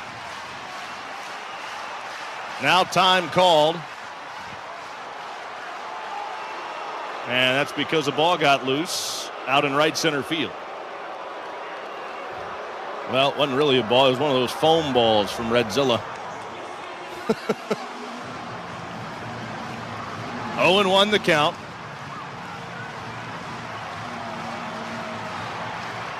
Benson leading off first. Horowitz holds him. 0-1 on McLean. Santana's pitch. Check swing. And he went. Quinn Wolcott up at the right fist at first. 0-2.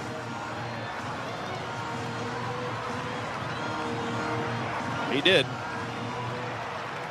TJ Friedel waiting next. 1 on, 1 out. Santana's 0-2 pitch. Check swing. Did he go again? No, this time he didn't. Laid off the slider down and away.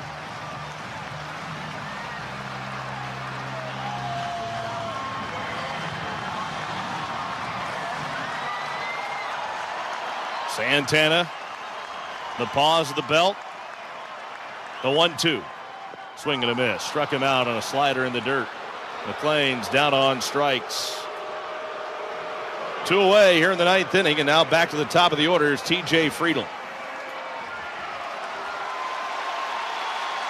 Friedel 1 for 4 tonight. He singled in the 3rd inning.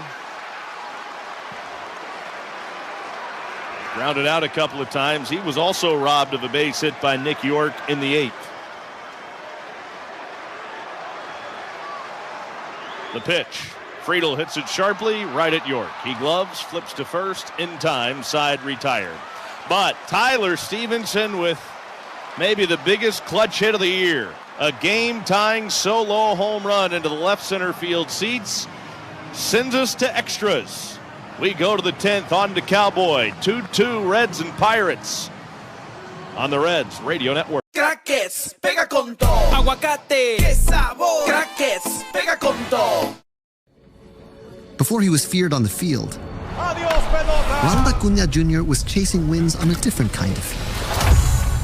For the Acuñas, el béisbol was a story told in fastballs and late-night rematches. Every loading screen was a part of the strategy. Smash de botones. Smash de jonrones. That's how La Bestia was born.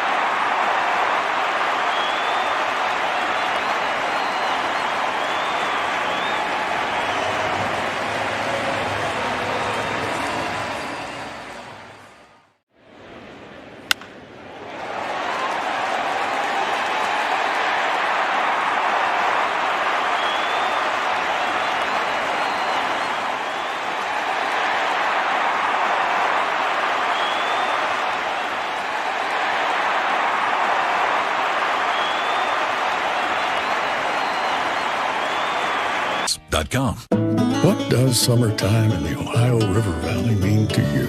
From the deck of a BB riverboat, it means a historic cruise by the Queen City skyline. BB Riverboats. The river is waiting.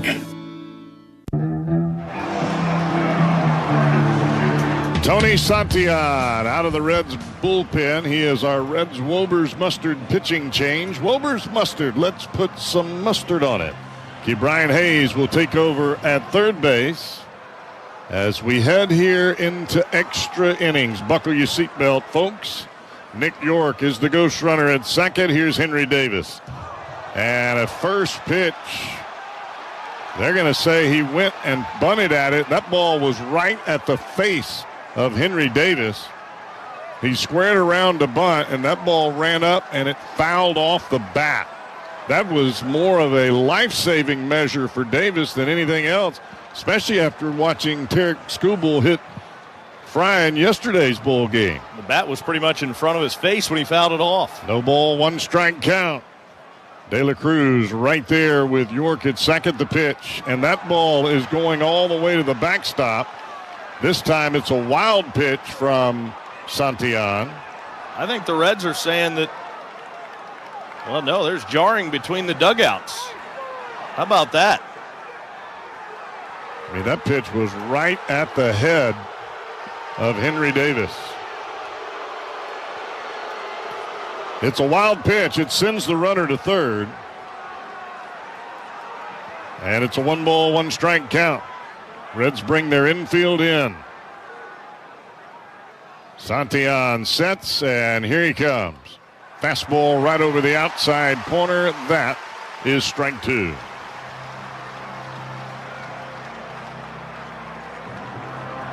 One ball, 2-strike count. The go-ahead run for the Pirates, standing 90 feet away in Nick York. Here's Santillan. Popped up down the right field line. That'll be in the seats and out of play. That was a fastball right in on the hands of Henry Davis. Davis is 0 for 3 here tonight. He has struck out. He has flied to right. He has flied to center field. And the Reds need a strikeout here in the worst way. Another 1-2 from Santillan. And back to the plate he comes. Popped up high into the air. It is right there at home plate. Stevenson moving back. I think he's got it. He does. One down. How about that? That is a big-time out. That's one of those balls when it's fouled off, it looks like it's going into that first or second row behind home plate over the top of the netting. This one stayed in the field of play, and Stevenson locks it up for the first out of the inning. Now back to the top of the order. This is Jack Sowinski, who came on to play center field for O'Neill Cruz. Sowinski in his first at bat, first pitch, fastball upstairs. That is ball one. Just barely missing did Santillan. Boy, if you ever needed a strikeout, now would be the time. Santillan back to the belt.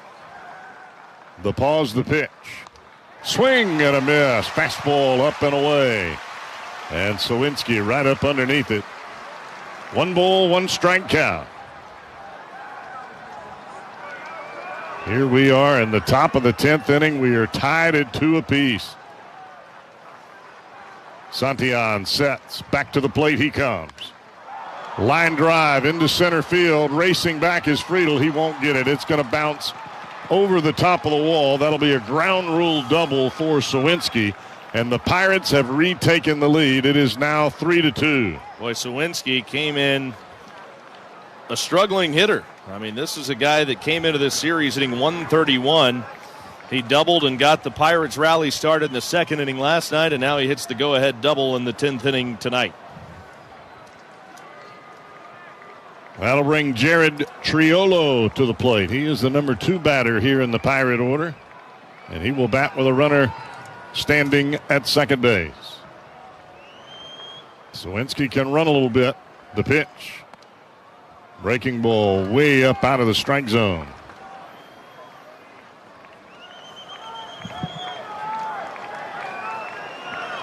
Santillan is really amped here tonight. He almost hit Henry Davis. Here's the 1-0 pitch from the Reds right-hander. And it's a breaking ball into the dirt, and it's a 2-ball, no-strike count.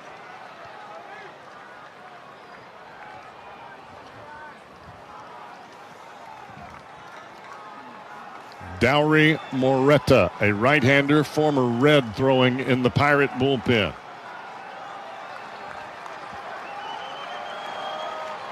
Reds have an out. They need 2 more without another run scoring. That's a strike. Fastball right over the middle inside part of the plate. It's a 2-ball, 1-strike count here to Jared Triolo. Triolo, a line drive to right field his last time up. He has popped to third base. He is grounded to third base. 2-1 pitch coming. Here it is. Swing and a miss. A day late and a dollar short there on a heater right over the outside corner. 2-ball, 2-strike count.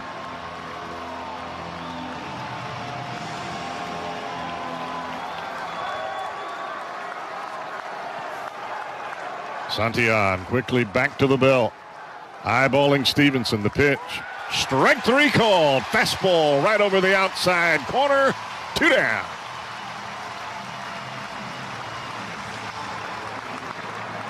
I think I would rock Brian Reynolds. I'm just saying. The way he's gone tonight, the Reds have had a tough time getting him out. I don't think I disagree with that. Reynolds steps in, and Santillan will go to work. Right-hander to the plate. Fastball well in off the plate. 1-ball, no-strike count. I just want to say I love the way that the crowd has been into it. They've been chanting the entire ball game. Oh my gosh, they are making noise the right times. I mean, this has been a tremendous crowd. 1-ball, no-strike count. Back to the plate, Santillan. Fastball, bullseye, right over the inside edge. 1-ball, 1-strike count.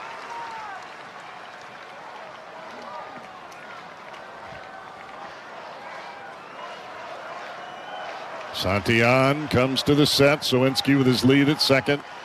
De La Cruz right behind him. Back to the plate. On the ground, foul down the first baseline. 1-ball, 2-strike count. A tough veteran hitter at the plate in Brian Reynolds. Runner at second is Sawinski. The Pirates have already scored 1 run here in the extra frame.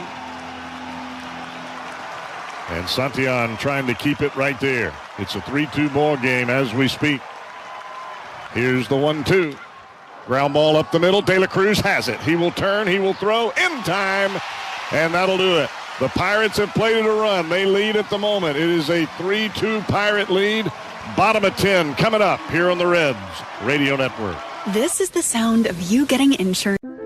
Sometimes your calling doesn't shout. It hums. Like a lullaby floating through a warm night in San Pedro. Before he could walk, El Niño had already taken his first step toward greatness. For Fernando Tatis Jr., baseball wasn't just in the house because Papá was a pro pelotero. It hung over his cradle like a promise. Desde la cuna, El Niño ya tenía swing.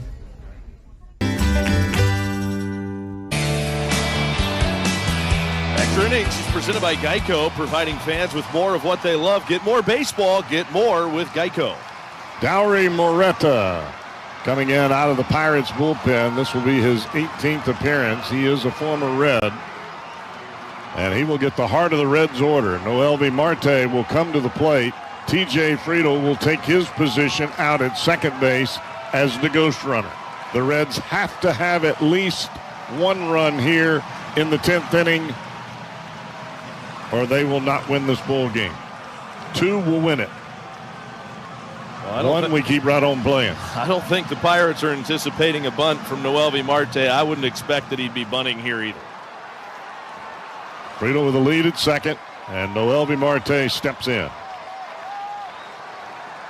Marte from the belt. Checks Friedl once, twice, now to the plate.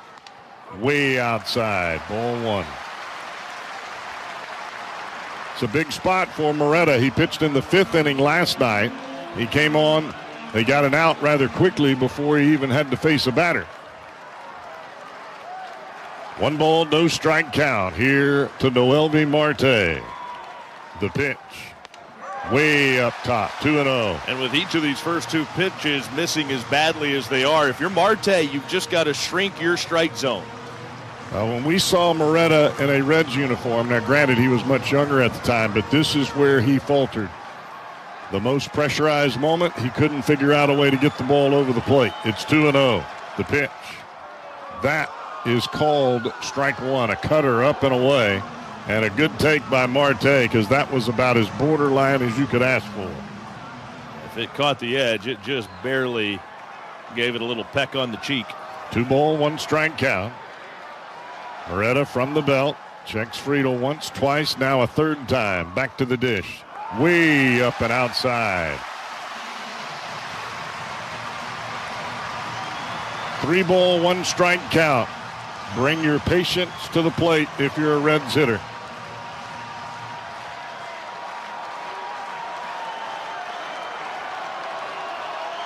Three-one pitch coming to Marte. A cutter, and it is fouled deep down the right field line. That'll be in the seats and out of play.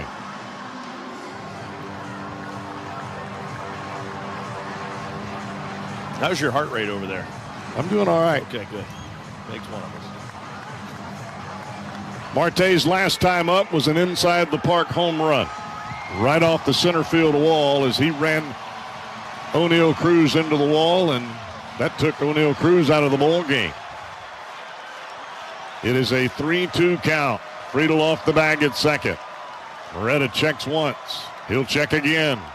3rd time. Pitch. Popped up and foul again down the right field line, this time behind the Reds dugout. And we'll do it again. This is the part of the season where every pitch you are holding your breath. And you can hear it in here, too.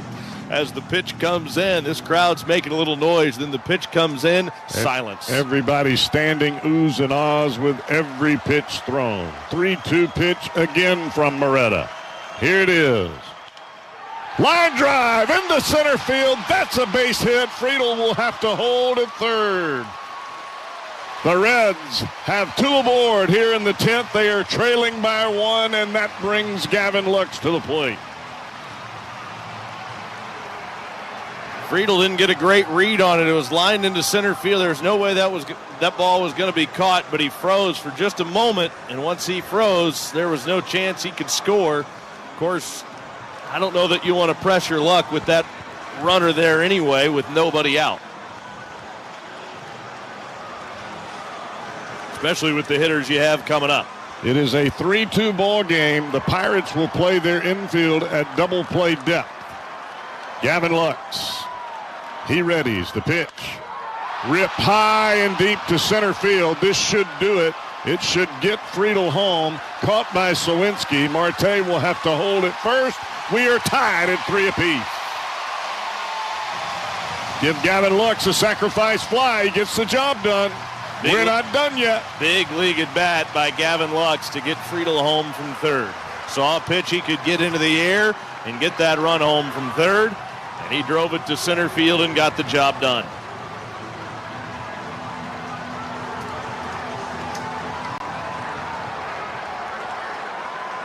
Here's Spencer Steer.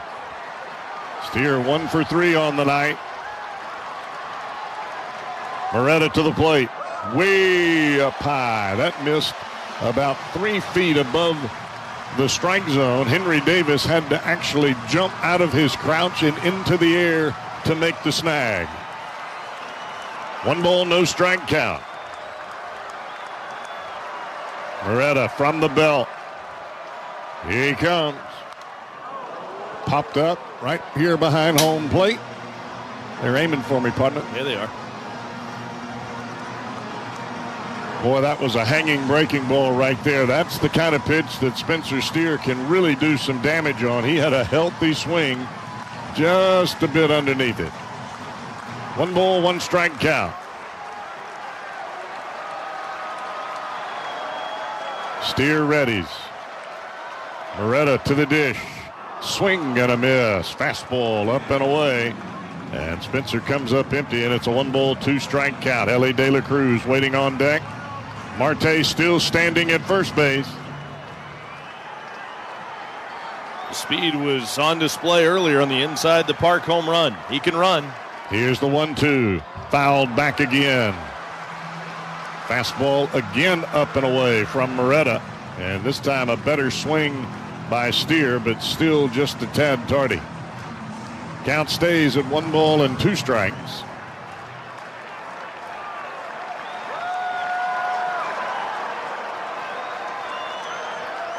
Off the bag at first, Marte. Now back to the dish. Up and in. That almost got the front shoulder of Spencer Steer.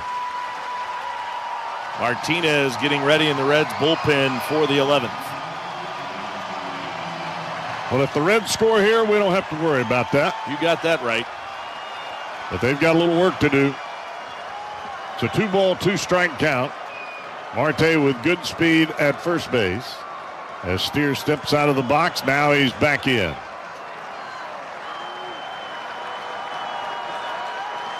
Marte to the set.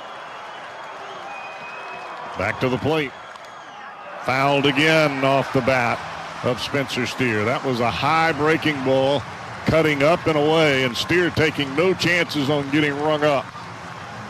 It was a borderline pitch, and he just lunged out there and fouls it off. Wide open right side of the infield.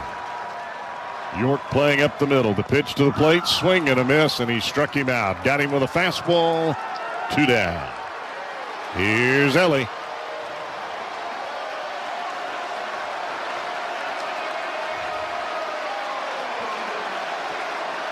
De La Cruz 0 for 4 so far here tonight, but he hit one of the hardest balls I've seen him hit right at the second baseman his last time up.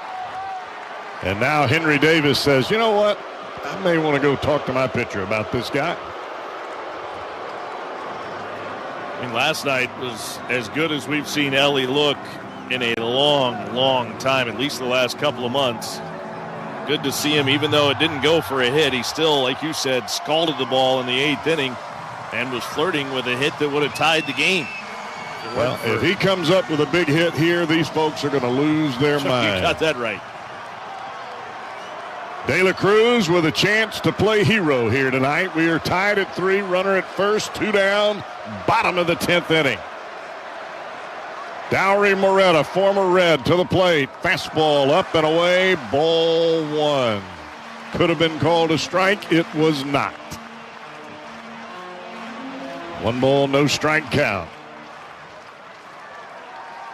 De La Cruz, no doubt familiar with Dowry Marte. And the Pirate righty to the plate. Swing and a foul ball in and out of the mitt of Henry Davis. It was a slider on the inside corner.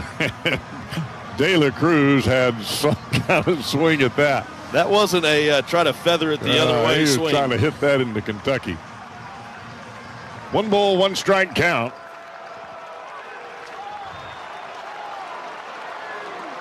Marte comes back to the set. The pitch. Line drive into center field. That's a base hit. On to second base is Marte, and the Reds are still alive here in the 10th. And the Reds are going to pinch hit Miguel Andujar in the spot of Sal Stewart, which I believe was Ke'Bryan Hayes' spot at the point in time. And now Don Kelly, the manager of the Pirates, is heading to the mound. And he's asking for a right-hander out of the pen. So we're going to have a pitching change here in the 10th. Marte will not finish the inning. The Reds have runners at first and second, 2 down. And their best pinch hitter in Miguel Andujar.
Off at CincyWalks.org. That's CINCYWALKS.org.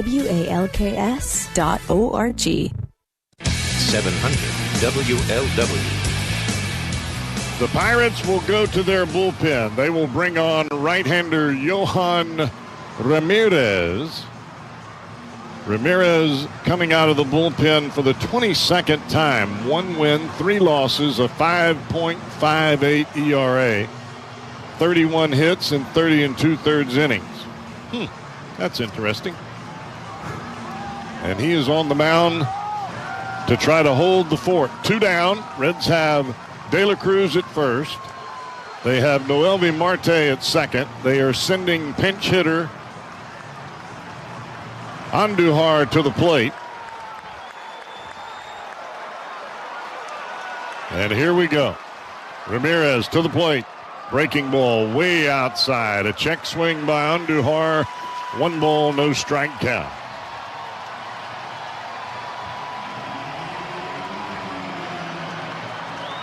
Andujar usually used with a left-hander on the mound, but the one thing we know about this fella is he can hit.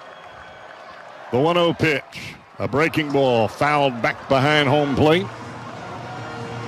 Well, he is second in the National League in batting average since coming over to the Reds. No better time than the present to add.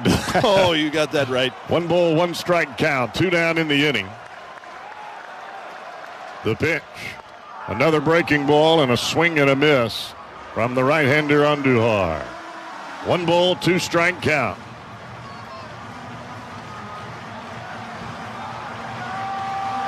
It's never easy, folks. It's never easy. What fun would that be? 1 ball, 2 strike count. The pitch to the plate. Popped up, foul right back here behind us. And the count will remain 1-2.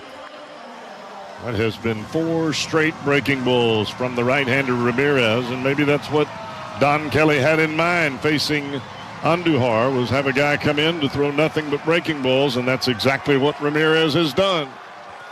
3-3 ball game. Reds trying to win it here in the 10th. Pitch. Fouled again to the right side. Out of play. A fastball riding up and in. That was a 98-mile-an-hour heater right on his knuckles. Sped him up after lulling him to sleep with all those breaking balls. Reds fans ready to explode with a hit here. The pitch. Breaking ball, that's going to hang inside. 2 2 strike count. You've got great speed on the bases. But Marte is the only one that matters right now. He takes his lead at second base. Ramirez to the set, back to the plate. Ripped, foul down the left field line. Oh, my heart almost skipped a beat. Oh, brother. Can't get much closer than that. I mean, that hit the edge of the grass, and it kicked it foul. It was a bullet off the bat of Andujar, and he will step right back in there and wait on another. Reds have 10 hits on the night. They're going to need 11 to win it. 2 2 strike count. Ramirez back to the plate. Fouled again, this time right over the top of the Reds dugout. Andujar hanging tight. The one thing that I can pretty much guarantee, the way he's gone tonight, the Pirates don't want to deal with the guy that's in the on-deck circle. That would be Tyler Stevenson. Ramirez comes back to the set. The pitch. And it's fouled again, this time over towards the third base dugout on a sinking fastball inside. Boy, what an at-bat here by Andujar. He is fighting not only for his life, but for the Reds' lives here in 2025. 4 for 11 this year as a pinch hitter. Another 2-2 pitch from Ramirez. Struck him out, a breaking ball, and he got him, and we're going to the 11th. We are tied at 3, Reds and Pirates. Tommy's coming back here on the Reds Radio Network. Snack her up. It's time to rethink your pretzel.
Whatever you're going through, whenever you need to talk to someone, call, text, or chat 988 for free, confidential support.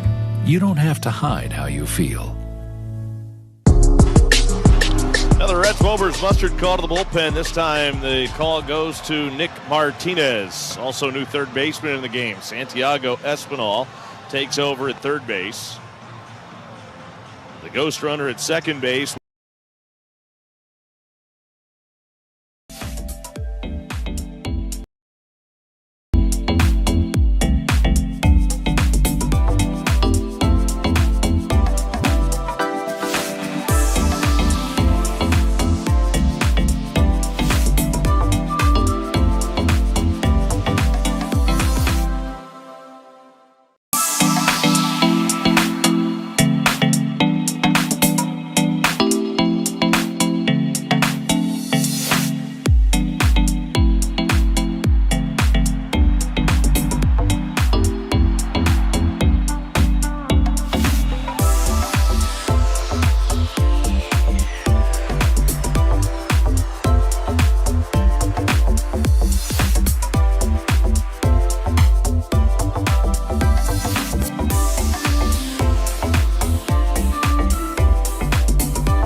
Turned on the right. Down for a hit. Reynolds scores easily. Around third, he glides in. That's an RBI standing double for Horwitz, his third run-producing hit of the evening. It's 4-3 Pirates. Yeah, Spencer Horwitz has had himself a day offensively. Trying to hit that ball to the right side of the infield. This pitch just up in his eyes. He blisters his ball down the right field line. And pinch runner Alexander Canario is in for Horwitz. They're trying to add on here.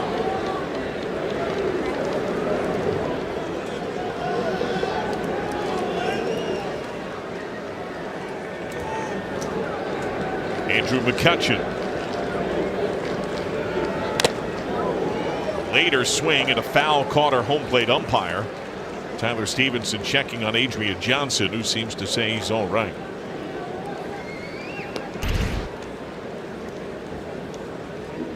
Right in the mask.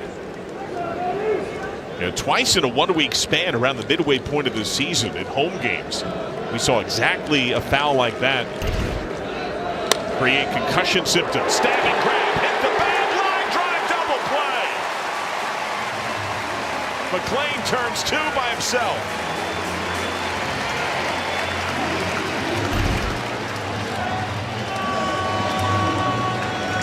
Canario, you got to check to see where the defenders are playing. See, here it was indecisive.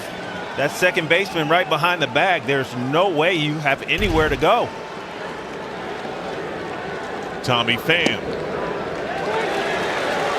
He singled his last time in the ninth. That snapped it 0 for 28. He's also walked tonight.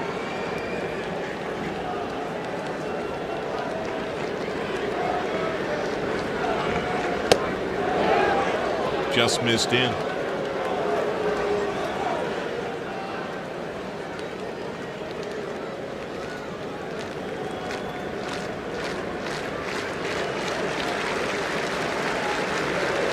Carmen Majinski is up in the Pirate pen.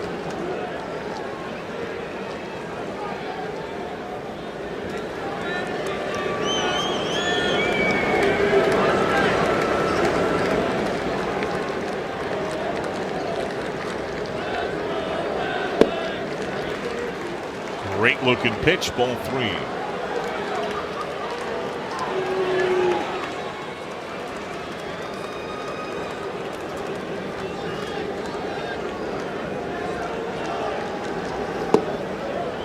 And a walk. Third reach tonight for Pham. When the starters were in, it felt like a staring contest. Two power arms dueling. The Reds and Hunter Green blinked. Skenes did not. He went 6 scoreless. In the later stage of this game, the Reds have been forced to respond against the Pirate bullpen. They've done it in 3 straight innings, but the Pirates just won't go away. They're ahead again.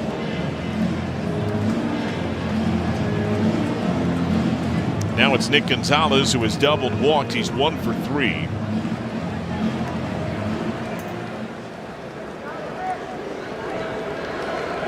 It was a quality start for Green, but he left on the hook. The offense came later.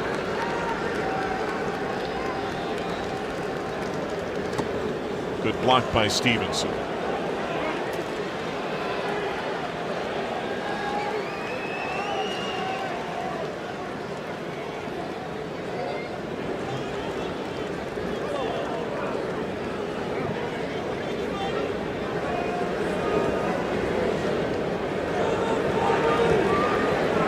Our home plate umpire, Adrian Johnson, beckoning out the grounds crew. Issue with the mound, it appears. So a bucket and some rakes along with a broom. And there was some rain in the very earlier stage of the day. And the grounds crew did come out and check with our umpires just an inning ago while we were away at commercial.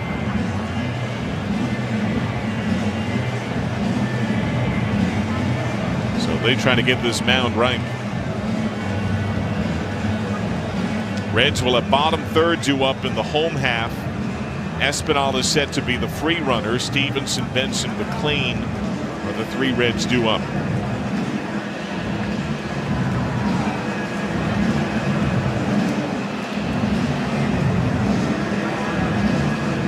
Cubs now have 8 and a 6-run lead in the 6th.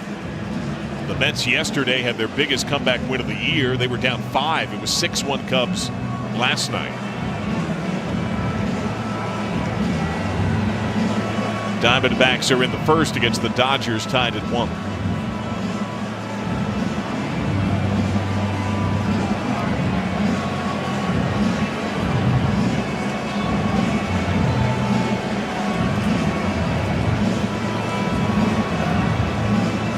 A new cleat cleaner being installed, trying to help cut away at that embedded mud. Martinez given liberty for some warm-up tosses. What are you thinking? Yeah, obviously you got to have your footing there, but there's been a lot of pitches thrown in this game tonight, and eventually that clay is going to wear away.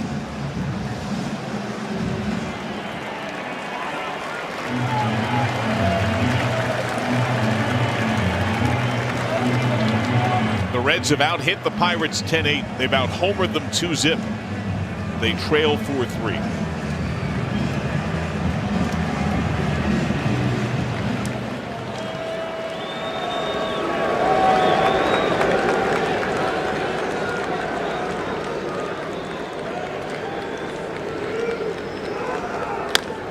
Grounded, Espinal. Short way to second.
Tying run in scoring position, Tyler Stevenson, a career-high 9. Yeah, he has had himself some kind of day today. It started off with a single.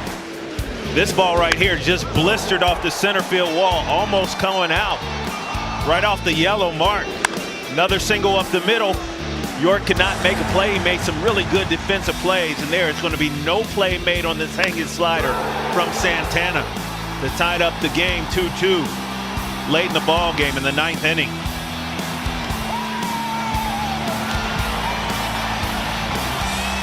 Tyler Stevenson does not have a multi-homer game this year. He nearly had one in San Diego. Fernando Tatis Jr. robbed him of a homer when he's played that a lot in the minors. Only 11 innings so far in his short major league. Is now playing first base. They took Horowitz out.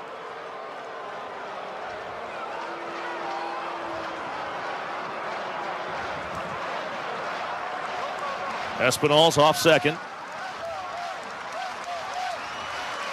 Right-hander Ramirez sets. And from the belt, he delivers. Stevenson swings and misses a high fastball. Strike one.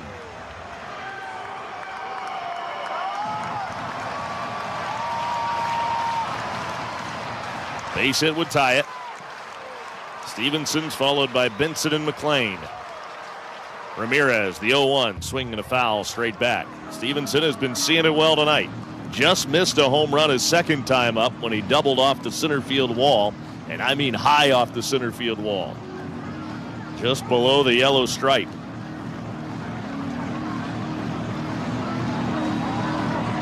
Rain lurking. Dry at the moment. Ramirez comes set. Here's the 0-2.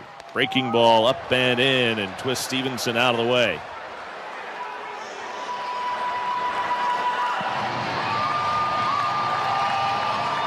One ball and two strikes. Perfect night for Stevenson. Probably going to see that hook again. Ramirez fires. Breaking ball foul down the right field line into the seats. A ball and two strikes on Tyler Stevenson.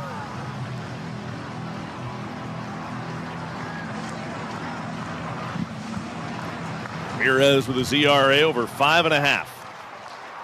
But he got the strikeout of Miguel Andujar in the Reds' 10th inning, leaving the winning run at second. Pitch is high. Fastball upstairs. Stevenson lays off, and it's a 2-ball, 2-strike count.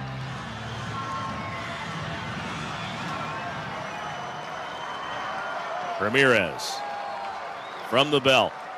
Home of the 2-2. Swing and a miss. Struck him out. Got him with a breaking ball down, and Stevenson went after it. Came up empty. One gone in the 11th inning, and now it's Will Benson. Benson's 1 for 4 tonight. Though he's hit the ball well a couple of times. Line drive single to right his last time up. Hit the ball hard to right, but flew out to the right fielder Reynolds in his first at bat. He's also grounded to first and struck out. Ramirez eyeballs Espinal. The pitch. Benson takes ball one. A breaking ball down and in. It's one of those pitches that we've seen consistently tonight called a ball. It probably clips, and I mean barely, the inside corner right about the knees. I mean, you're talking about the inner edge and lower extreme of the strike zone, but it's a ball. The 1-0. Way too high with the fastball, and Benson way ahead, 2 balls and no strikes. Now Ramirez goes for a walk down the back of the mound.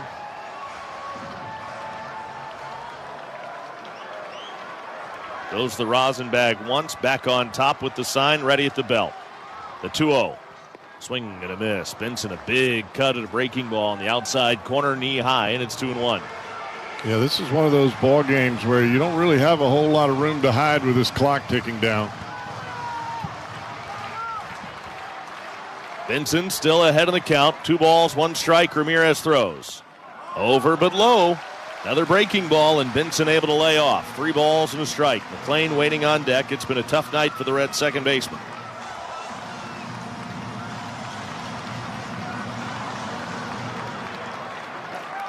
Ramirez gets the sign, and here is the 3-1. And he didn't want to, but Benson couldn't hold up on the breaking ball down, and now full count, 3-2. I think Benson was probably expecting a strike, and then the bottom fell out of the breaking ball, and now it's a full count. I think he's going to see that pitch again. You've got a base open. You've already got an out in the inning. You got the number 9 batter on deck.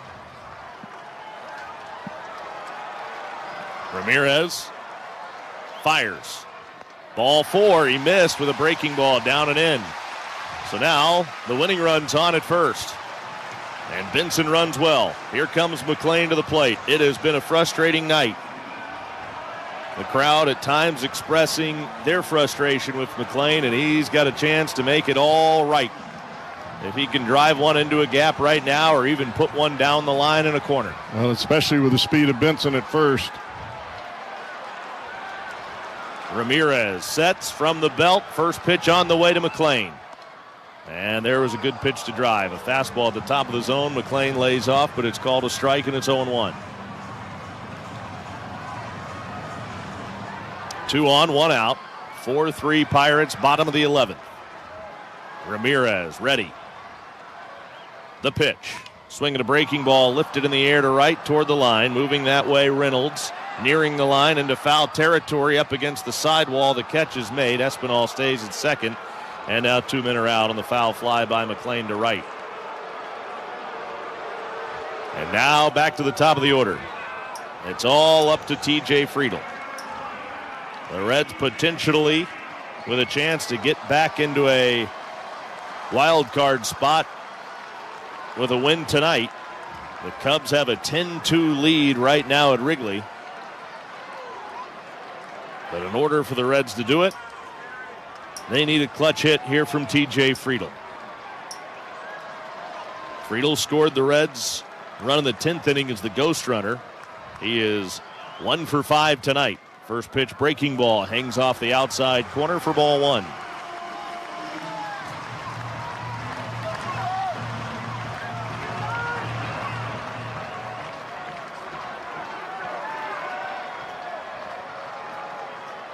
Ramirez, a couple looks at second, the 1-0, and Friedl swings and fouls it back. 1 ball, 1 strike. Hey, you got a new first baseman over there in Flores. Anything can happen on a ball down the first baseline, whether it's routine or not. Flores is deep on the back edge of the infield dirt, guarding the line. The 1-1. Friedl pops it up, foul. This will find the seats back behind home, and the Reds are down to their final strike.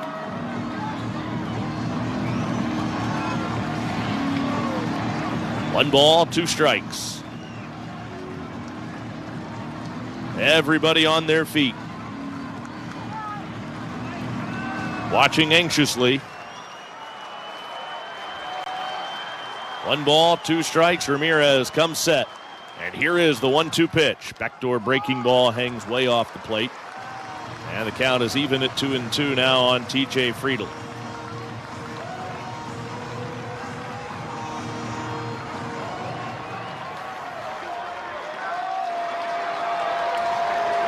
Ramirez deals the 2-2. Swing and a tap foul over by the Reds dugout. We'll try it again.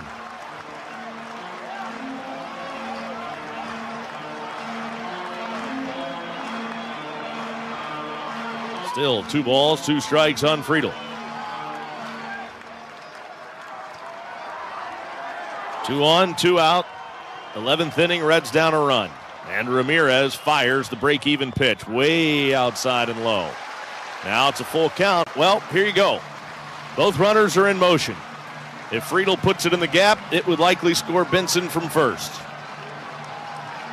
He is going to be on his horse. Marte waiting on deck.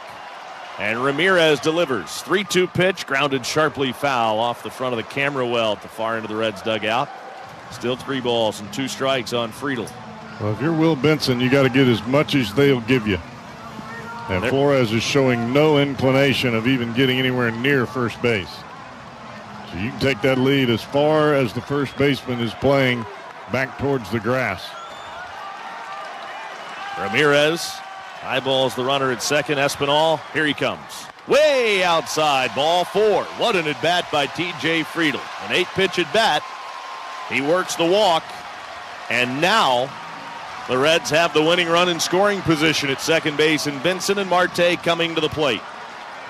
And Marte's been able to get the job done his last couple of times up there. An inside the park home run got the Reds scoring started in the 8th inning from Marte. Then he singled in the 10th. A line drive to center. Bases loaded, 2 outs. Ramirez sets the pitch. Breaking ball inside, 1-0. This is where that strike zone starts to shrink a little bit on you if you're on the mound.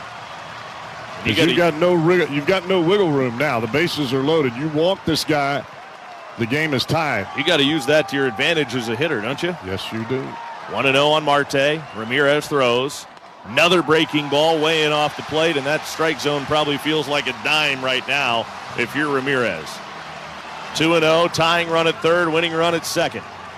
4-3 Pirates in the 11th. No place to put Marte. Here's the 2-0 pitch. And he fires a fastball down the middle at the top of the zone for a strike called. 2-1. Marte still ahead of the count. Good take right there from Marte. That was borderline at the top of the zone. It has been a tough month of September for Noelvi Marte, but 2 hits tonight and a chance to win it. The 2-1. Way off the outside corner with that fastball, and it's 3-1.